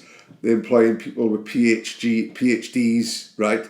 No football background, but like they're coming into Liverpool and they're their job is to tell Klopp how many times they lose the ball in this area of the pitch, winning it back. Fucking mad. Apparently Klopp loves it, but fuck me, it don't have to take away the... Right, say bastions of the fucking game, say Shankly, Paisley, Fergie, people like them who the game is fucking built on. Yeah. They'd be fucking left behind now. Yeah. Imagine fucking someone who I think Liverpool's greatest manager, like Bob Paisley. Imagine someone in a fucking lab coat with a PhD comes in telling him how to run football. It's not. No. Football's about people. Football's about fucking talent. Yeah. It's not about numbers and shit like that. But this is what football is these days. There's a guy who does it for Chelsea, and he's outlived all the managers. And he's like the analytics guy for Chelsea, and he's seen all of them come and go. Looking at it, like you say, I always try to look at things. My first thought process is, fuck all that nonsense. Just manage the players. But we're living in a more modern game now and things are going to change. So if you're going to use that, Klopp seems like the perfect guy to use that. Because Klopp isn't intelligent enough to just take what he needs from that stuff, I would say. But he's also good at managing players. Spot on. Do you think that? He knows how to deal with players. 100%. He knows how to deal with the fans, right? And even do you like what he does? Mate, I know what he does, right? He's clever, isn't he? Right. He's building. That's fine. Yeah. It's being a showman, isn't it? Yeah, It's like, I know how it pisses people. If I cared a fuck, if I was a Man United fan, that would probably annoy me. Yeah. Look at this cunt. Yeah. But I don't. I don't care. So I see why he does it. Yeah. Because what he's doing is he's just getting everyone behind him. Spot on. You Can you see that? Yeah. You create that. It's like siege mentality, Yeah, innit? yeah. Like, we're all in this together. I see what he does with his players. They coming off his fucking arm round Yeah, their yeah, neck. yeah. He's fucking telling them. How many managers do you see in this day and age? Their player walks off. They don't even look at each other. Exactly. Yeah. The fucking manager stood on one side of the technical area. The player walks off. He doesn't say a fucking word to him. Yeah. How dejected must you feel? Because every player hates being subbed. Yeah. Right? Even if you know you're having a meh. Right? Klopp is a type of player. Let's say, for argument's sake, Milner's having a stinker, right? Yeah. And Milner turns around and he walks off. Klopp will put his arm around his fucking neck and go, fucking worry about it, boy. Yeah, You know what I mean? He'll be back for the fucking... Because he knows how to manage players.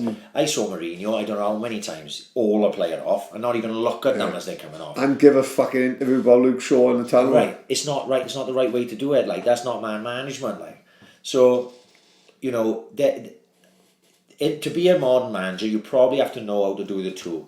You can't just be a stats fucker because you'll get no respect from the players. Because if you're coming in fucking statting around the players, the players are going to look at you like you're a dull cunt. You've got to be able to be like Klopp, Guardiola.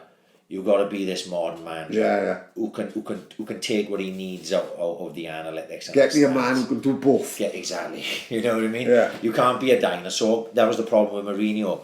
He sort of was a modern day dinosaur. Yeah, because You know what I the mean? football had caught up with him and overtaken him. Yeah, yeah. You know what I mean? He's still fucking... Do you see Roy Keane last night? Brilliant. I loves him. Brilliant. Roy Keane and Gary Average Neville manager. and Jamie Carragher should be on every... Fuck Rudolph it off. Souness is a bit of a dinosaur, mate. Yeah. But I like the fact, he's fucking He's straight straight to to die. the point, yeah. All that people like that, not for me. Neville, Keane, Carragher, I'm happy with that. Yeah. I'm happy with that all day long. Like, Neville and Carragher, superb fucking pundits. Neville, who'd have thought Neville would be so good? No. Most hated man in football, and now he's probably one of the most respected. His punditry after... What was the game of the weekend? Last night? Or, No, not Man City. They played them Cardiff, the weekend. Liverpool. No. He was at Cardiff, Liverpool, Yeah. but he was talking about the Man United, United. That's what it was. Yeah, Like, yeah. Everton beat them 4-0. And he lost the plot, didn't he? Yeah, For yeah, about yeah, 2.5 minutes. Brilliant. I loved it. That's a bit of me, that is. Like, Yeah, that's yeah. someone... Because, he loves Man United more than anything. And he's not ashamed that he loves Man United that way. And to just go off... and it's, like you say, it's not like he's talking bollocks either. You see the sense in it. Yeah. Basically, what they want to say, what Keane wants to say, and what Gary Neville wants to say is... Fuck Pogba off, fuck Lingard off, fuck Chris Smalling Fuck off, the back four. fuck Phil Jones off, Yeah. fuck all these Mickey Mouse fuckers off. They're not good enough. They should never have been in a club in the fucking first place. Basically, that's what they want to say. Yeah. They, Keane did say. Keane basically did say. He said we need a new back four. Yeah. Simple as that. And he's fucking spot on. Yeah. It's the same back four they lost in like a Champions League semi-final in 2009. Yeah. How the fuck is that? United improve every year, like, you know what I mean? United go rid of Yap Stam when Yap Stam was the best centre half in the fucking league. Yeah. And what do? They buy Vidic. Yeah, Vidic. Who becomes the best centre half for the next 10 years. So I watched the game last night. I watched the first half. You were playing really well. Doing alright. Yeah, doing alright. Typical of me. I fell asleep half time. Right, and okay. I fucking didn't see the second half. I just saw the result this morning. But I don't know what happened. Because the first half looked like really positive for United, and then obviously the second half must have been dire. I think it went up a gear, it's just that City side, they're fucking special, isn't it? Liverpool probably going to fucking finish second, 98 points, and they call that a flop. They're not a flop there. They're just unlucky to be in the era of fucking greatness. They've won 11 straight now, haven't they? Against Man City. Yeah. That's impressive. In any generation. Yeah. They'd a very good fucking side. Did you see the team of the year? I was Pogba in there for having 3 good games and two fucking dabs. Do you know why? That's ridiculous. Another stats thing. Yeah. Because I saw it earlier. Go on. Right, on Twitter, people were slagging the fact Pogba was in. And I know because I saw something the other day about he's got 16 goals this year or something. But that's 7 or 8 penalties. Yeah, I agree. Right?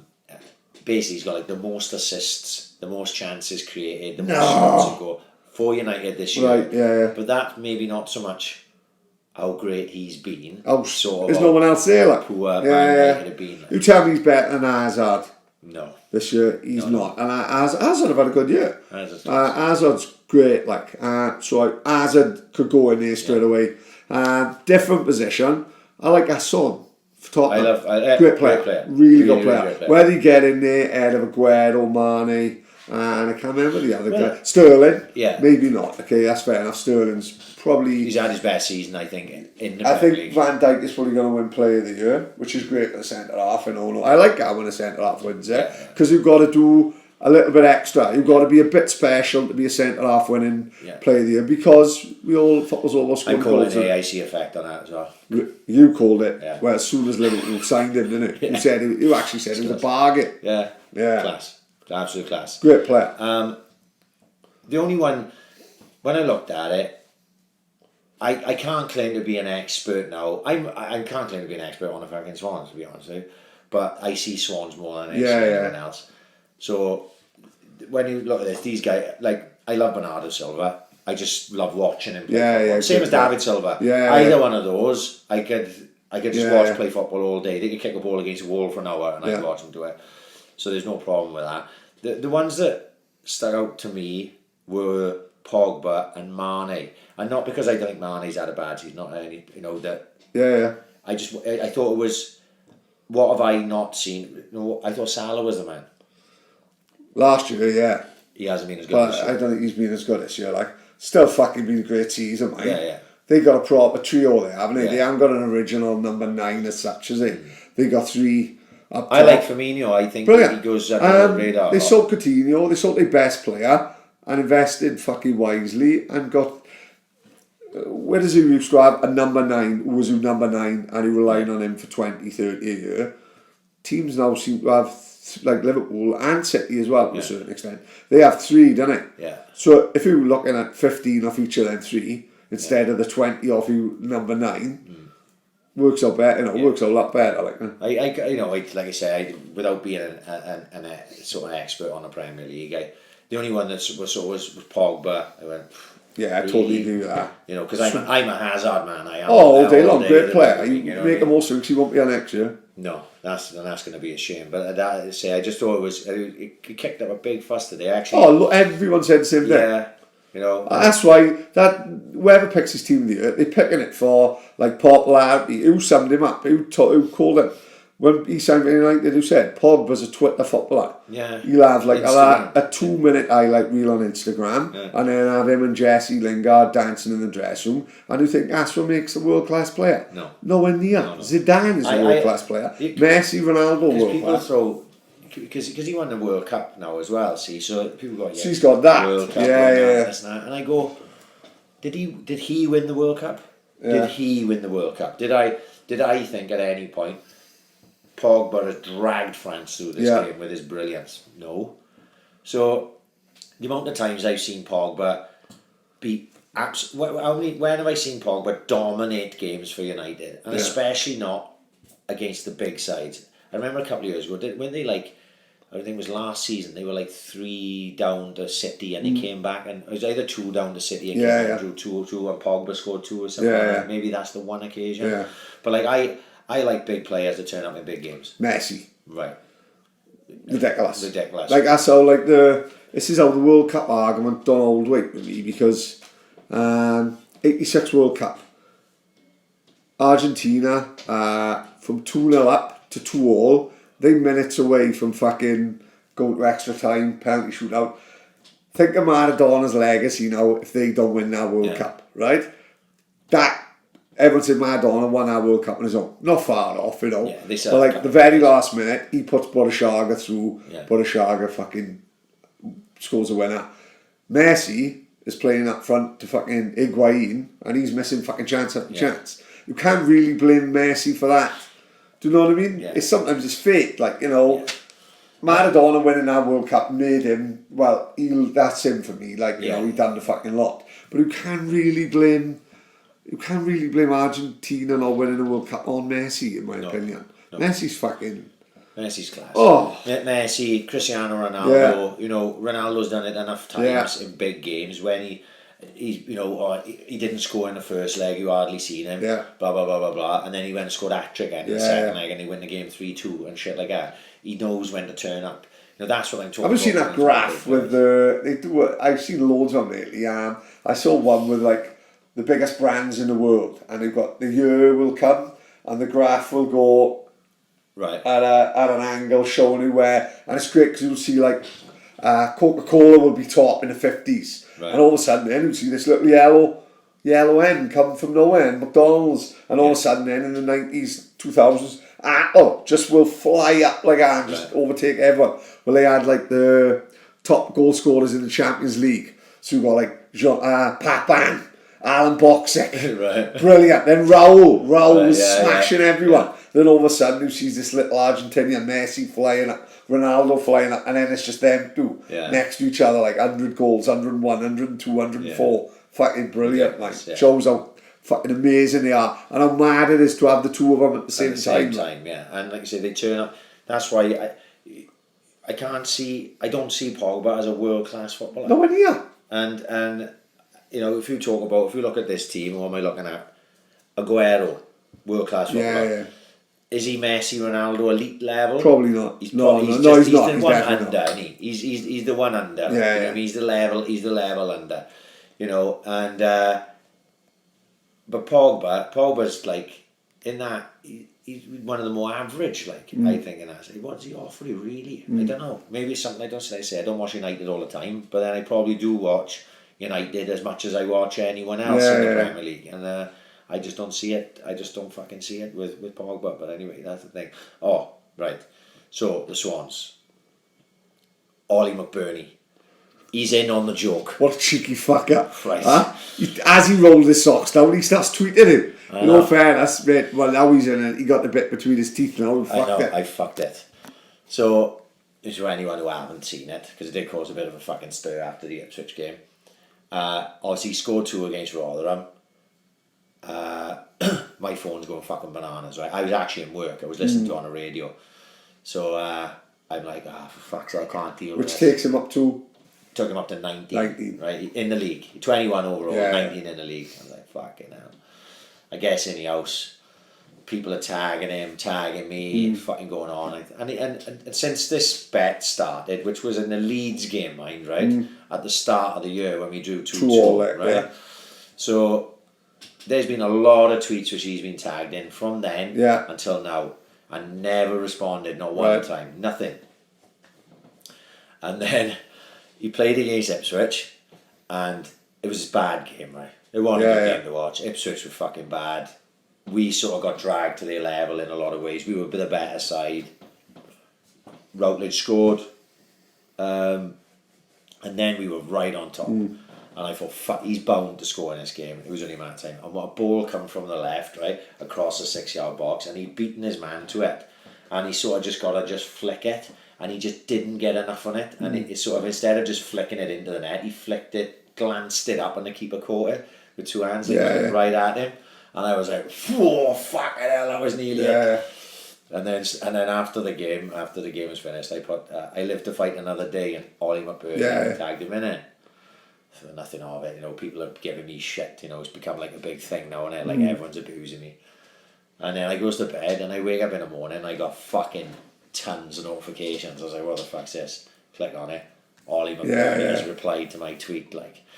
So now he knows about the bet. And then it was only when, now what you've just said, I hadn't really considered it. I thought, well, he's got 3 games left. He knows about this bet. Surely he's going to go, we've got nothing to play for. Just keep hacking the ball on me until I fucking score a goal. I'll make this cunt pay for it. So I fucked it now. 3 Absolutely games? Fucked it. God, I fancy his chances. The Nick won. Nick won, yeah. You would think so. We get a penalty, he takes it. All I'm hoping for is that someone asks him, I don't mean get injured, I don't want any player to ever get injured. Someone kicks him up in the air, and he loses his head and punches him, and he gets sent off. Right, so little suspension. Little suspension until the end of the season. That's what I was hoping for against Ipswich. But if now that he's in on it, now we got to get him fully in on it. Yeah, now he's doing the tattoo himself, and Yes. we're getting down Kerry Fowler's place. Kerry don't give a fuck. Yeah. Kerry never drawn fuck all in his life, but he's a tattoo artist now. He don't give a fuck. He's giving out Botoxes, Kerry Fowler's, as if he's something from Casualty. He don't give a fuck. He made one guy look like the Joker the other day. Joaquin Phoenix's Joker. Have you seen the trailer for that? It looks great. Yeah. That's going like from the start type of thing. Robert De Niro's in it. Means business, like. Yeah. No, I did see the trailer for that. So yeah, now Oli Mcburnie is in on a fucking joke, so we got to go all the way with it. So if Kerry, what I'm trying to fucking work out is get someone to do the tattoo for fuck all, so I don't have to fucking shell out for it. Then we get someone to film it. Yeah. And then we get Oli Mcburnie down Yeah. at the very least, if he's not allowed to tattoo it, because he's not allowed by law, at very least sign my ass. Sign said rectum. Yes, and then they can tattoo it. We got to, we got to go full out. Oh, 100%. Yeah. You know, you go get OMB into legendary status. Yeah. You know, so I'll have to drop my message. Kurt retired. Funny time of the season to do it. I thought wait till the end, but have it been on the cards? I suppose it have, isn't it? You know, in and out. I think there's a lot going on in there. Yeah, of course. And obviously we've all seen the voluntary redundancy letters and all this type of stuff, and maybe he's just there now and he's gone. Perfect time. Oh fuck this, you know what I mean? Yeah. He's 65. Fucking through grandkids on the go. Yeah. He just wants to take him for a walk down Verdi's and that, and he. Exactly. You know They're giving him honorary chairman award. President, sorry, yeah. El Presidente. Presidente, yeah. So like, he'll still be around the place. Of course he will. He just won't be there day to day, probably. Like, so, you know, fucking hell of a fucking career. You know, mad to think how many times he's been sort of thrown in the deep end. And, you know, there's times recently where I thought he may even chuck his fucking boots on and have a game. You know? But it's sad in a way because it's, you know, we've sort of, I know even for my old man and them, it's like they saw him from when he first came like a player, like. But the Swans without Alan Curtis doesn't seem real, like. You know what I mean? It's a fucking, it's a weird thing, like. But you know, I obviously wish him all the fucking best, and we're trying to get him on a fucking podcast as well. Let's have it now, innit? Right. You know, there's no fucking about that. No. Huh? We've got Curtis's on the fucking case. Oh, we've got inside men in that one. You know what I mean? Mate, Bank Holiday Monday, I'm down Pappy's Pizza and Mumbles. No, just off the off chance of bumping into him. Like, fucking, I'm there, mate. Fucking hell. Don't worry about that. It's 10:30 in the night. Dawn is like, we've wasted a bank holiday. Shut up, you twat. We got no Mumbles for a pizza. We opened the bifold and everything. My head out the window trying to catch him. I know. Can you imagine it though? Would it be? Because it's Kurt. Yeah.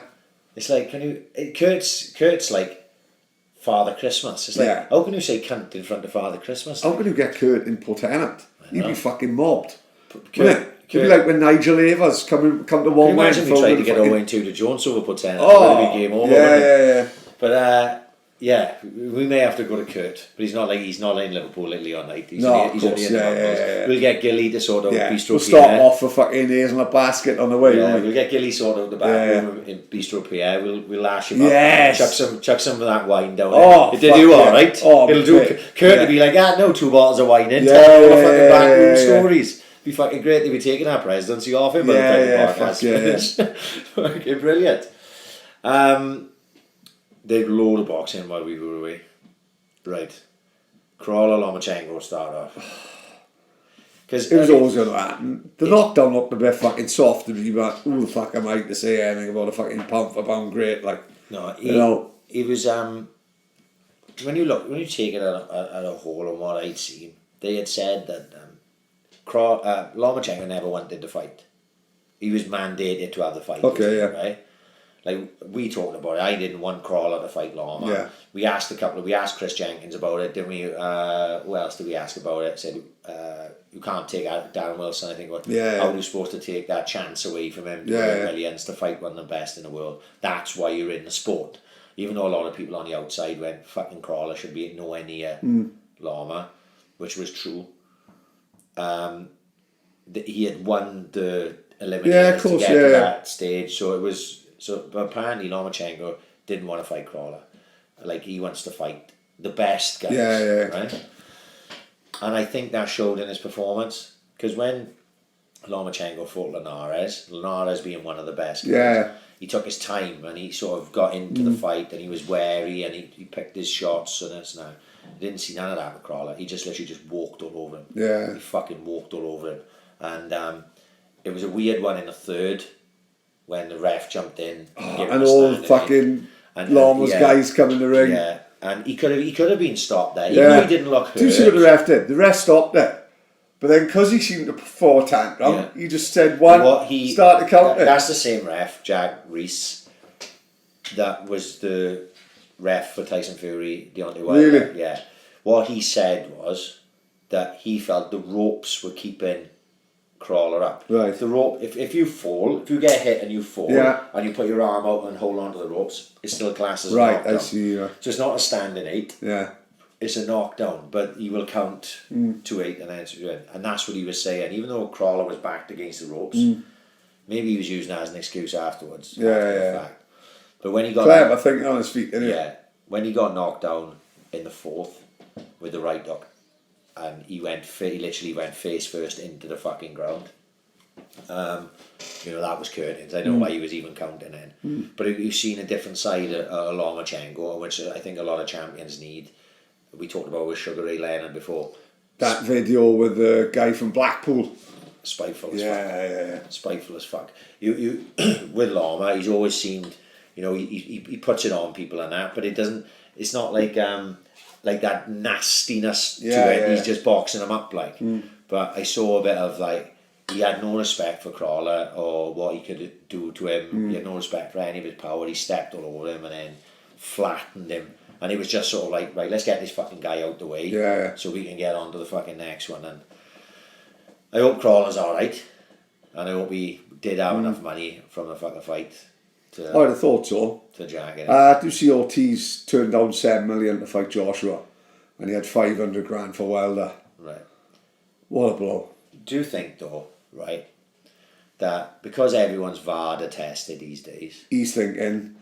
He's priced himself out because he knows he takes it, and then tomorrow he's going to get tested. And then you're going to say, this guy has been in top Manana the last 3 months locked in the toilet. Exactly. Innit? So that's probably priced himself out, because there's a big jump between 500 grand and 7 fucking million. Yeah, to fight the world title. Yeah. Fight for everything. Fight for everything. And I think that's what you may find with a lot of these guys. Like, say what you will about Anthony Joshua, whether you like him or not. He's under VADA testing every time he goes in to a fight. So he's been under VADA testing for a while. This is what's fucking crazy about Jarrell Miller. Jarrell Miller signed up to that fight knowing he was going to be VADA tested. Yeah. They were going to be piss testing him 2-3 times a fucking week. And he wasn't going to know when they were going to turn up.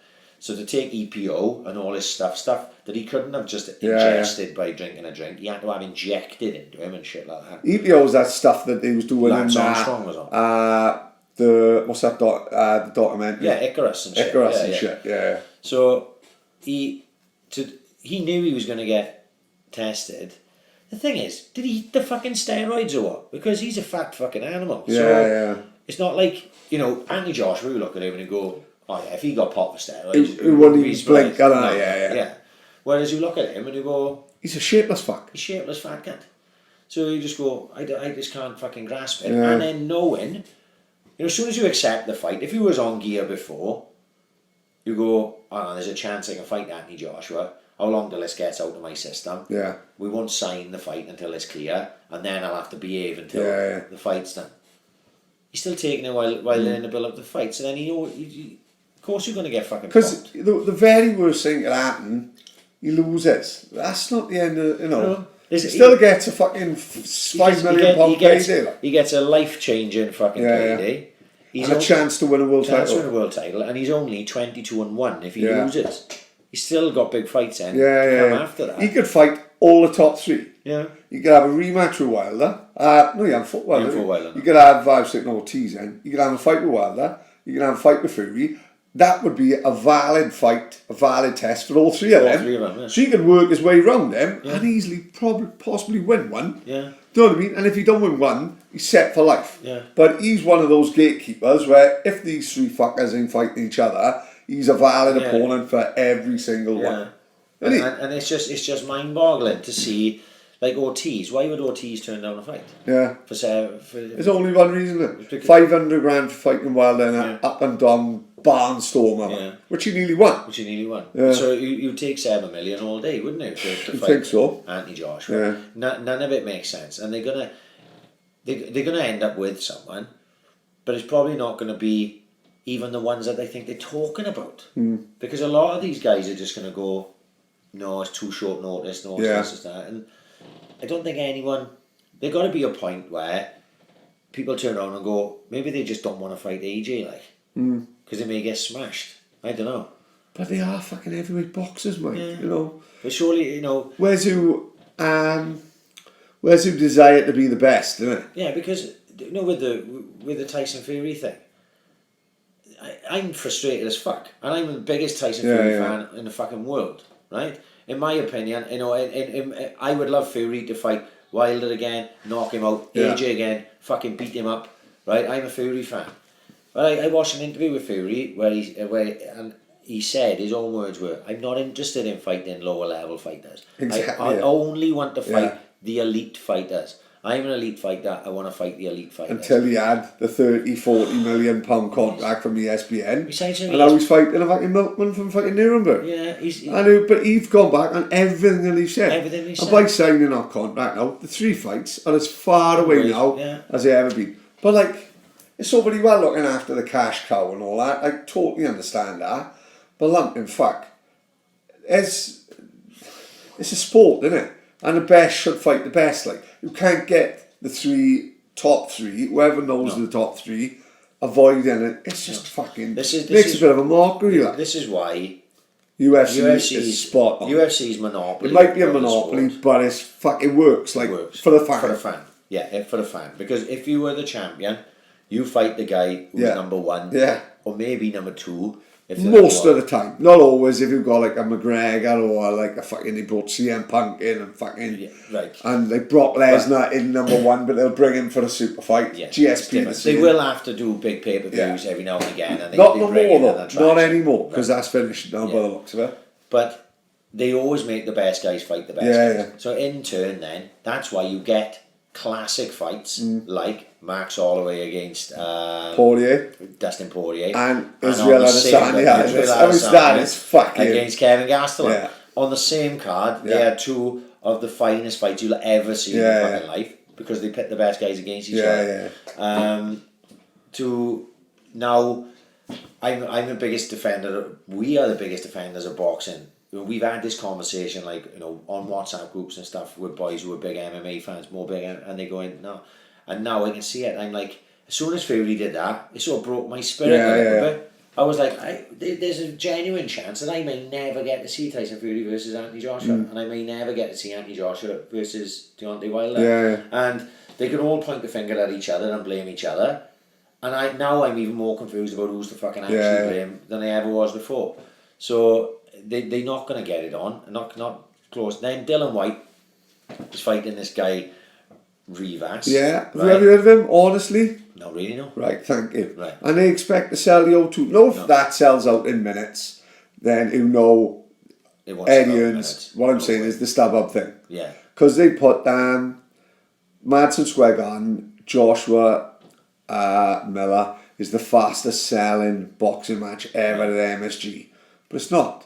Because everything's going to StubHub and all that. Right. So it's making a mockery of the fans again. Yeah. So Eddie, like Matchroom was selling massive bulk tickets to these people, and then they turn in $80 tickets, turning them round in a day for $160. It's maybe more like. It's not right. I know, because I'm fucking supposed to be going. Yeah. Don't say supposed to be. That sounds like a negative. Well, Miller's fucking pulled up. At the minute, there's no fight. The show is still going on. The show is still on. The show is still on, yeah. Because they got Katie Taylor on there. They got Callum Smith is on there. It's a great fight. They're going to take Buatsi out there, I think. They're going to take a few. I think the Josh Kelly, they were on about taking after this weekend. I got a thing. You're supposed to announce it this week, though. Yeah. Fucking Thursday night. They're still, they're still trying to get that underneath for AJ. Yeah. Like I say, the White Rivas thing, I couldn't believe it when it was pay-per-view and that. And I was like, That's not going to do well. It's not. That's not even like someone like, I buys everything, right? I buys everything. But there's no way I'm buying that. They got to make the undercard massive. And the thing is, what they talking about, a Corley against Lebedev, and there was another fight that was named Fitzgerald against Cheeseman. Yes. Fitzgerald against Cheeseman would be a crack. But it's not £20 a night. No. Is it? No. But Rivas, who I didn't know, and I looked into it, he's a really dangerous opponent for Dylan White. Like, really dangerous that he could win. Yeah. He could, it's not like it's a tough opponent but White should win. It's like, fucking hell, Rivas might very well win this. Yeah. And I think Dylan White's gone about things. He's either a genius, or he's got it completely wrong, because he should have taken a chance of AJ. You know what I mean? When he had the opportunity, I don't think you can turn them opportunities down. And why do these people keep turning the opportunities down? That's what I can't fucking understand. But the other one from the weekend, the big one from the weekend, obviously, was my man Terence Crawford. Yeah. Amir Khan's a fucking beauty. He hit him on his thigh, man. Yeah. Fucking hell. Do you see the interview after the fight? He said, he's a character, man. He said, the referee told me I had 5 minutes. Yeah. And then the interviewer went, why didn't you take the 5 minutes in? He went, I didn't know I had 5 minutes. Yeah. He said, it just literally said 2 minutes ago that the ref. Amir Khan is thick as a candy. He is, man. And on Remember that time he started on Joshua for fucking fiddling with his missus? What a crazy. He'd have killed Joshua and he got stuck in his throat. And on top of that, the there's a deluded Brendan Rodgers. Right. The deluded Amir Khan is Amir Khan. It's just Amir Khan. Amir Khan. He talks about himself in the third person all the time. He says Virgil stopped Amir Khan. Virgil didn't give a fuck. No. Virgil had to say take time. Is, in this day and age, you can't lie, right? Because everything's filmed. Super slow motion. Yeah. You can watch that shot in real time and it doesn't look like it's in bollocks. You slow it down to a fucking to the nth degree like they can now. It hits him on the thigh. Yeah. There was a did you see someone drew today? Amir Khan breaks the anatomy or something, right? And someone had drawn a picture of her legs and put the cock and balls on the thigh, right? and it's like he was getting beat up, wasn't he? Because you could see in all the interviews, he went down early. His head was all marked up, his nose was all marked up, his face. There's not a mark on Terence Crawford. No, nothing. And Terence Crawford was taking it. I've seen Terence pretty much the last 10 Terence Crawford fights, all the way through, and he takes his time, and he was taking his time because he's weary of Khan's speed and all these things. He's taking his time. He didn't throw a punch until he threw the counter hand, which dropped Khan. Exactly, right. And then even after that, he was still wary. He battered him in the fourth with body shots and stuff, but he was giving Khan a respect he deserved. Crawford, if he realised now, he probably thinks to himself, fuck, I could have walked all over this guy early. You know what I mean? Because he didn't want to be in there. But everything about Khan is the speed and the skill. And I just think you've had one fight too many now. He's had big gaps in between fights. I'm a celeb, he'd shit the guy. And then in fights where he's lost heavily. Yeah. Canelo, fucking Danny Garcia. Right? Even... Was it Bradis Prescott was the first as far guy back as that? He got knocked out bad. He got knocked out bad. And it just seems to be catching up with him. And I know Kell Brook's there again. I don't care about that fight. That fight they've gone. No, I don't care. Imagine trying to sell that as a pay-per-view. In Wembley? No, it's not happening. They don't fucking gear. I don't think many would be interested in that now, mate. No, I don't care. Fuck. No. Don't get me wrong. If it's on a Saturday night fight night, I'll watch. Yeah. But I ain't getting worked up about. No, totally agree. The fucking pay per view for fucking this. It's fucking. It's not for me. That's fucking. That's crap. Dubois, Joe Joyce. Yeah, we had won that though. Did you? Because Joe Joyce has been signed with David A, and he. Yeah. Signed with Haymaker. I was watching an interview with Frank Warren earlier. He's signed with Frank Warren now. Right. So. Left David A. Well, I'm assuming, unless David A's in his manager, some sort of shit. Right, so Dubois was supposed to headline this show on Saturday on BT Sport, fighting some guy from Africa or something, right? And the guy from Africa's fucking visa is fucked up or something. Right, yeah. Now they reckon this fight might be off, which seems to happen all the time with fucking Frank. Yeah, it always happens. Cowboy shit, right? So he said next week they're having a press conference where they're going to have Dubois, Nathan Gorman and Joe Joyce all together, and they're going to announce what's happening for the three of them over the next year. Right. And Frank Warren was alluding to without saying that they're going to be going against each other type of thing. That's a good trio, like. Which if it that's like a lower level than the one we talked about earlier, isn't it? If they are going to actually do that, then great. I think that's great. They all fight each other over the next year. Fantastic.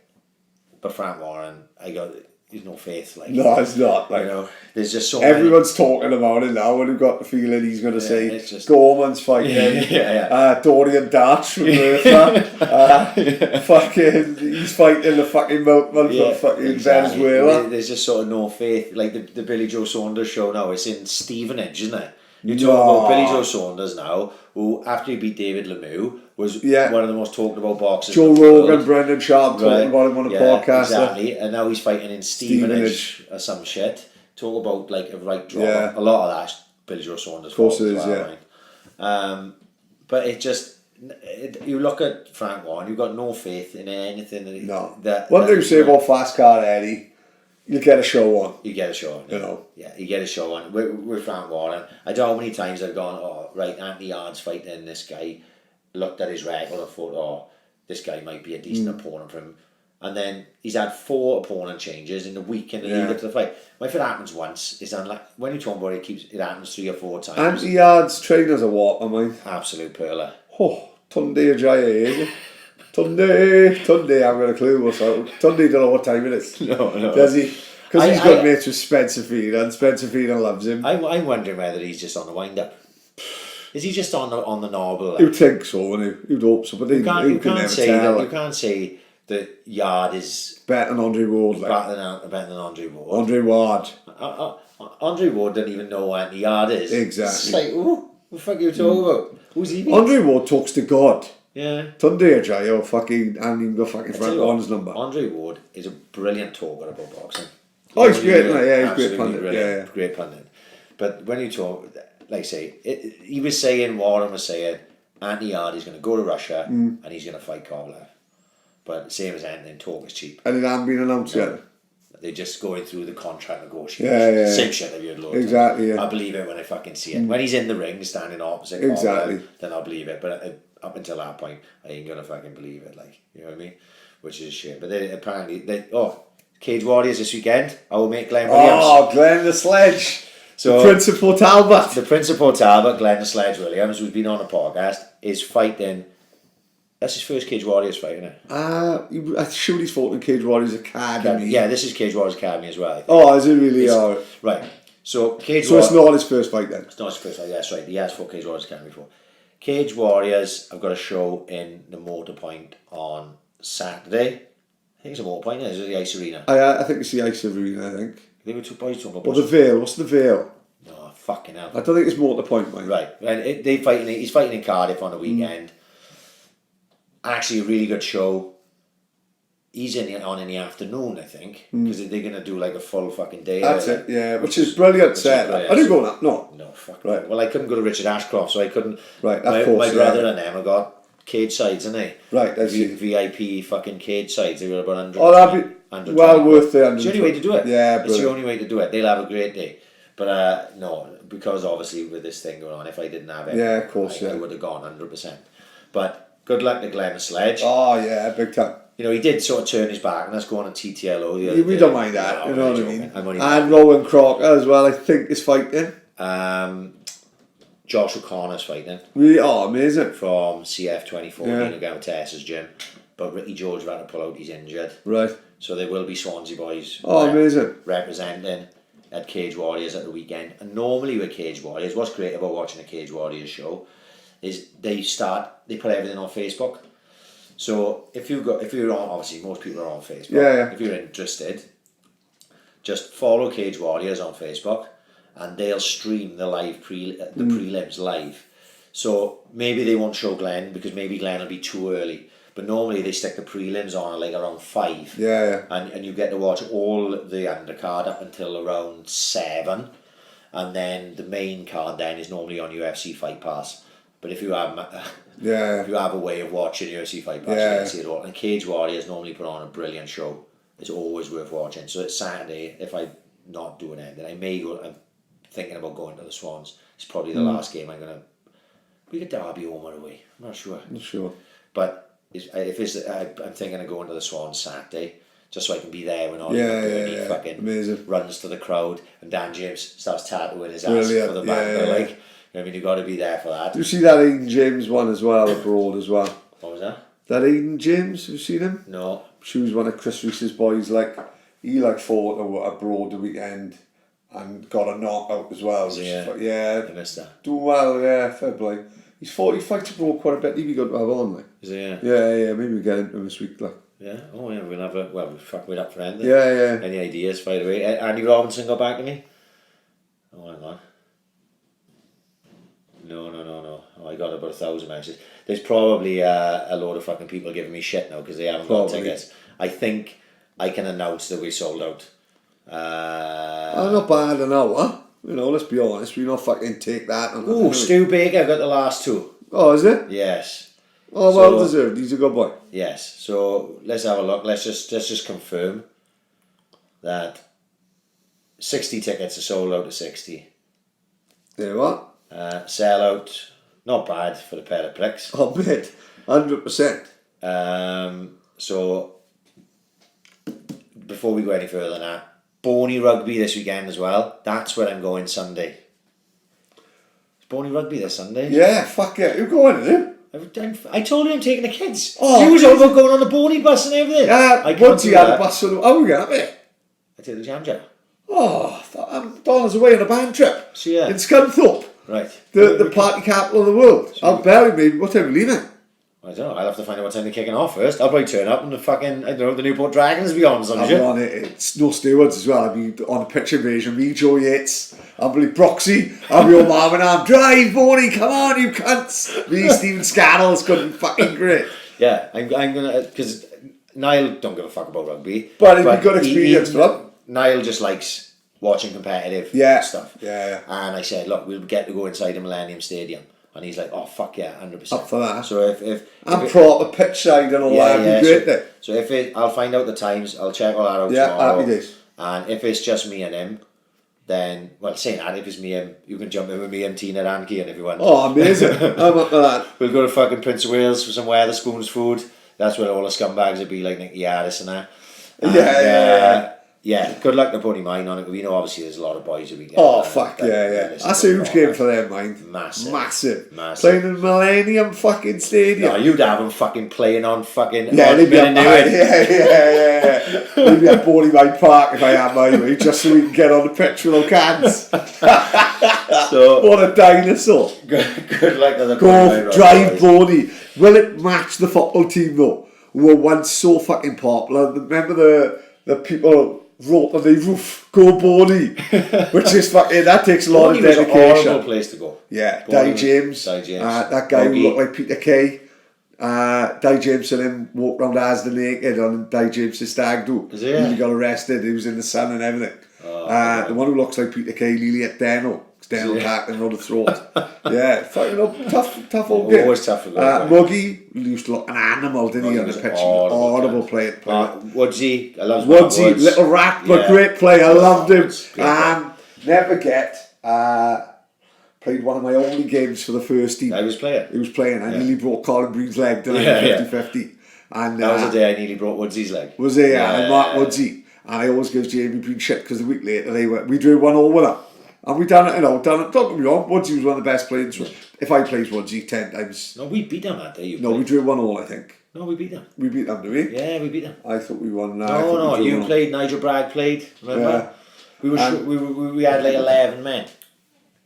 Up Bunny My Park. Yeah, we beat them. Yeah, definitely.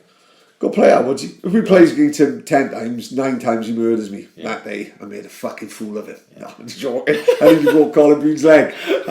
Week later, they played fucking Jammer down the fucking stadium and beat them 3-1. That's right, yeah. You know what I mean? Technically, I was betting on West End and all that, which I still tells him to this day. You won't have none of it, though, I can't. Did you see the photo of the West End team from 97, 98? Mansell put on Facebook. No, I didn't see it. Oh my God. It's got sight through the years, Huh? It was a frightening sight. Yeah. It was a frightening sight. It makes you look at it and you go, oh fuck. Yeah, no wonder they won everything. Yeah, good side. Cameron Edward. Yeah? How good mates with his son or anything? I don't know him at all. We got to get Cameron on with his old man. With Teddy Medwin. Fucking 100%. So I know Cameron. We got to get into him. Right. I've been getting into Cliff Jones. No, Sir Cliff, the Yeah. Spurs legend. Yeah. Fucking, he's Johnny Jones' uncle. Right. It's all news to me. Well, once Johnny's worded him up, once Sir Cliff is in Swansea, he's coming here. Now that is one to be no swearing, because he looks like he looks like he should be royalty. Right. Should he? Well, I tell you what, if you get Cliff Jones and fucking Teddy Medwin on, I may up your percentage. Right, from 0% to about 5%. Like that fucking guy who done all them quaaludes in Wolf of Wall Street. We are for we fuck all, son.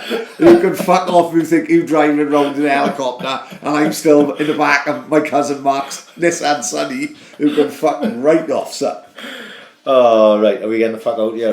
Yeah. Right, we've sold out AIC Live.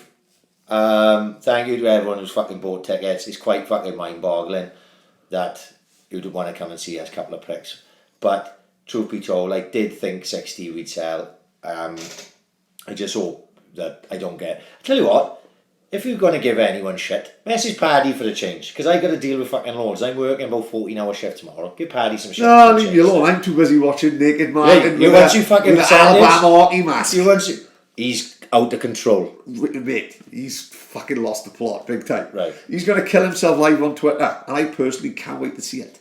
I was like, where's the line? Where's the line drawn? I probably shouldn't have done it, but as a joke, right, one of the boys in Saints, let's just call him dark-skinned, right?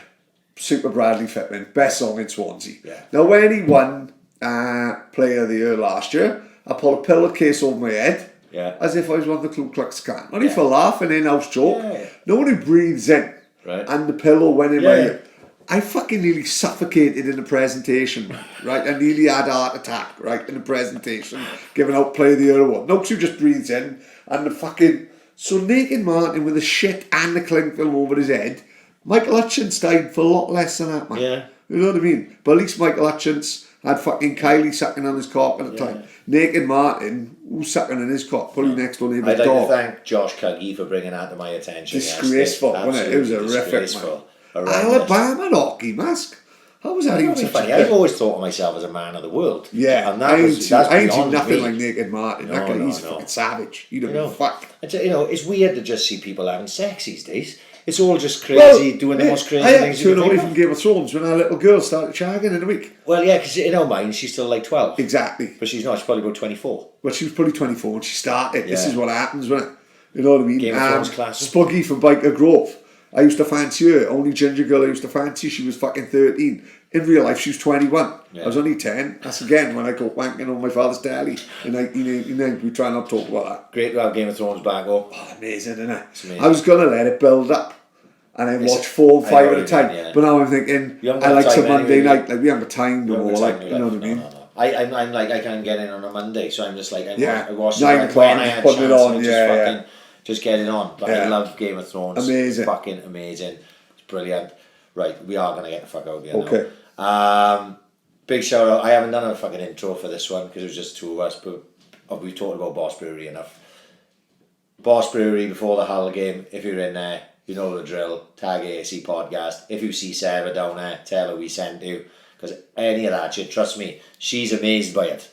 She's like, fucking hell, you boys have done this, just that to us. She's a big fan of the ASC podcast, even though she don't listen, thankfully. Yeah, thank fuck after tonight. Yes, absolutely. But when we do AIC live now, it'll be all over. So this it'll be the end. The end is nigh. It'll all be done on June 29th. She'll be kicking us out the fucking door. So anyway, we're gonna get the fuck out here, Pad. It's been a laugh. Peace.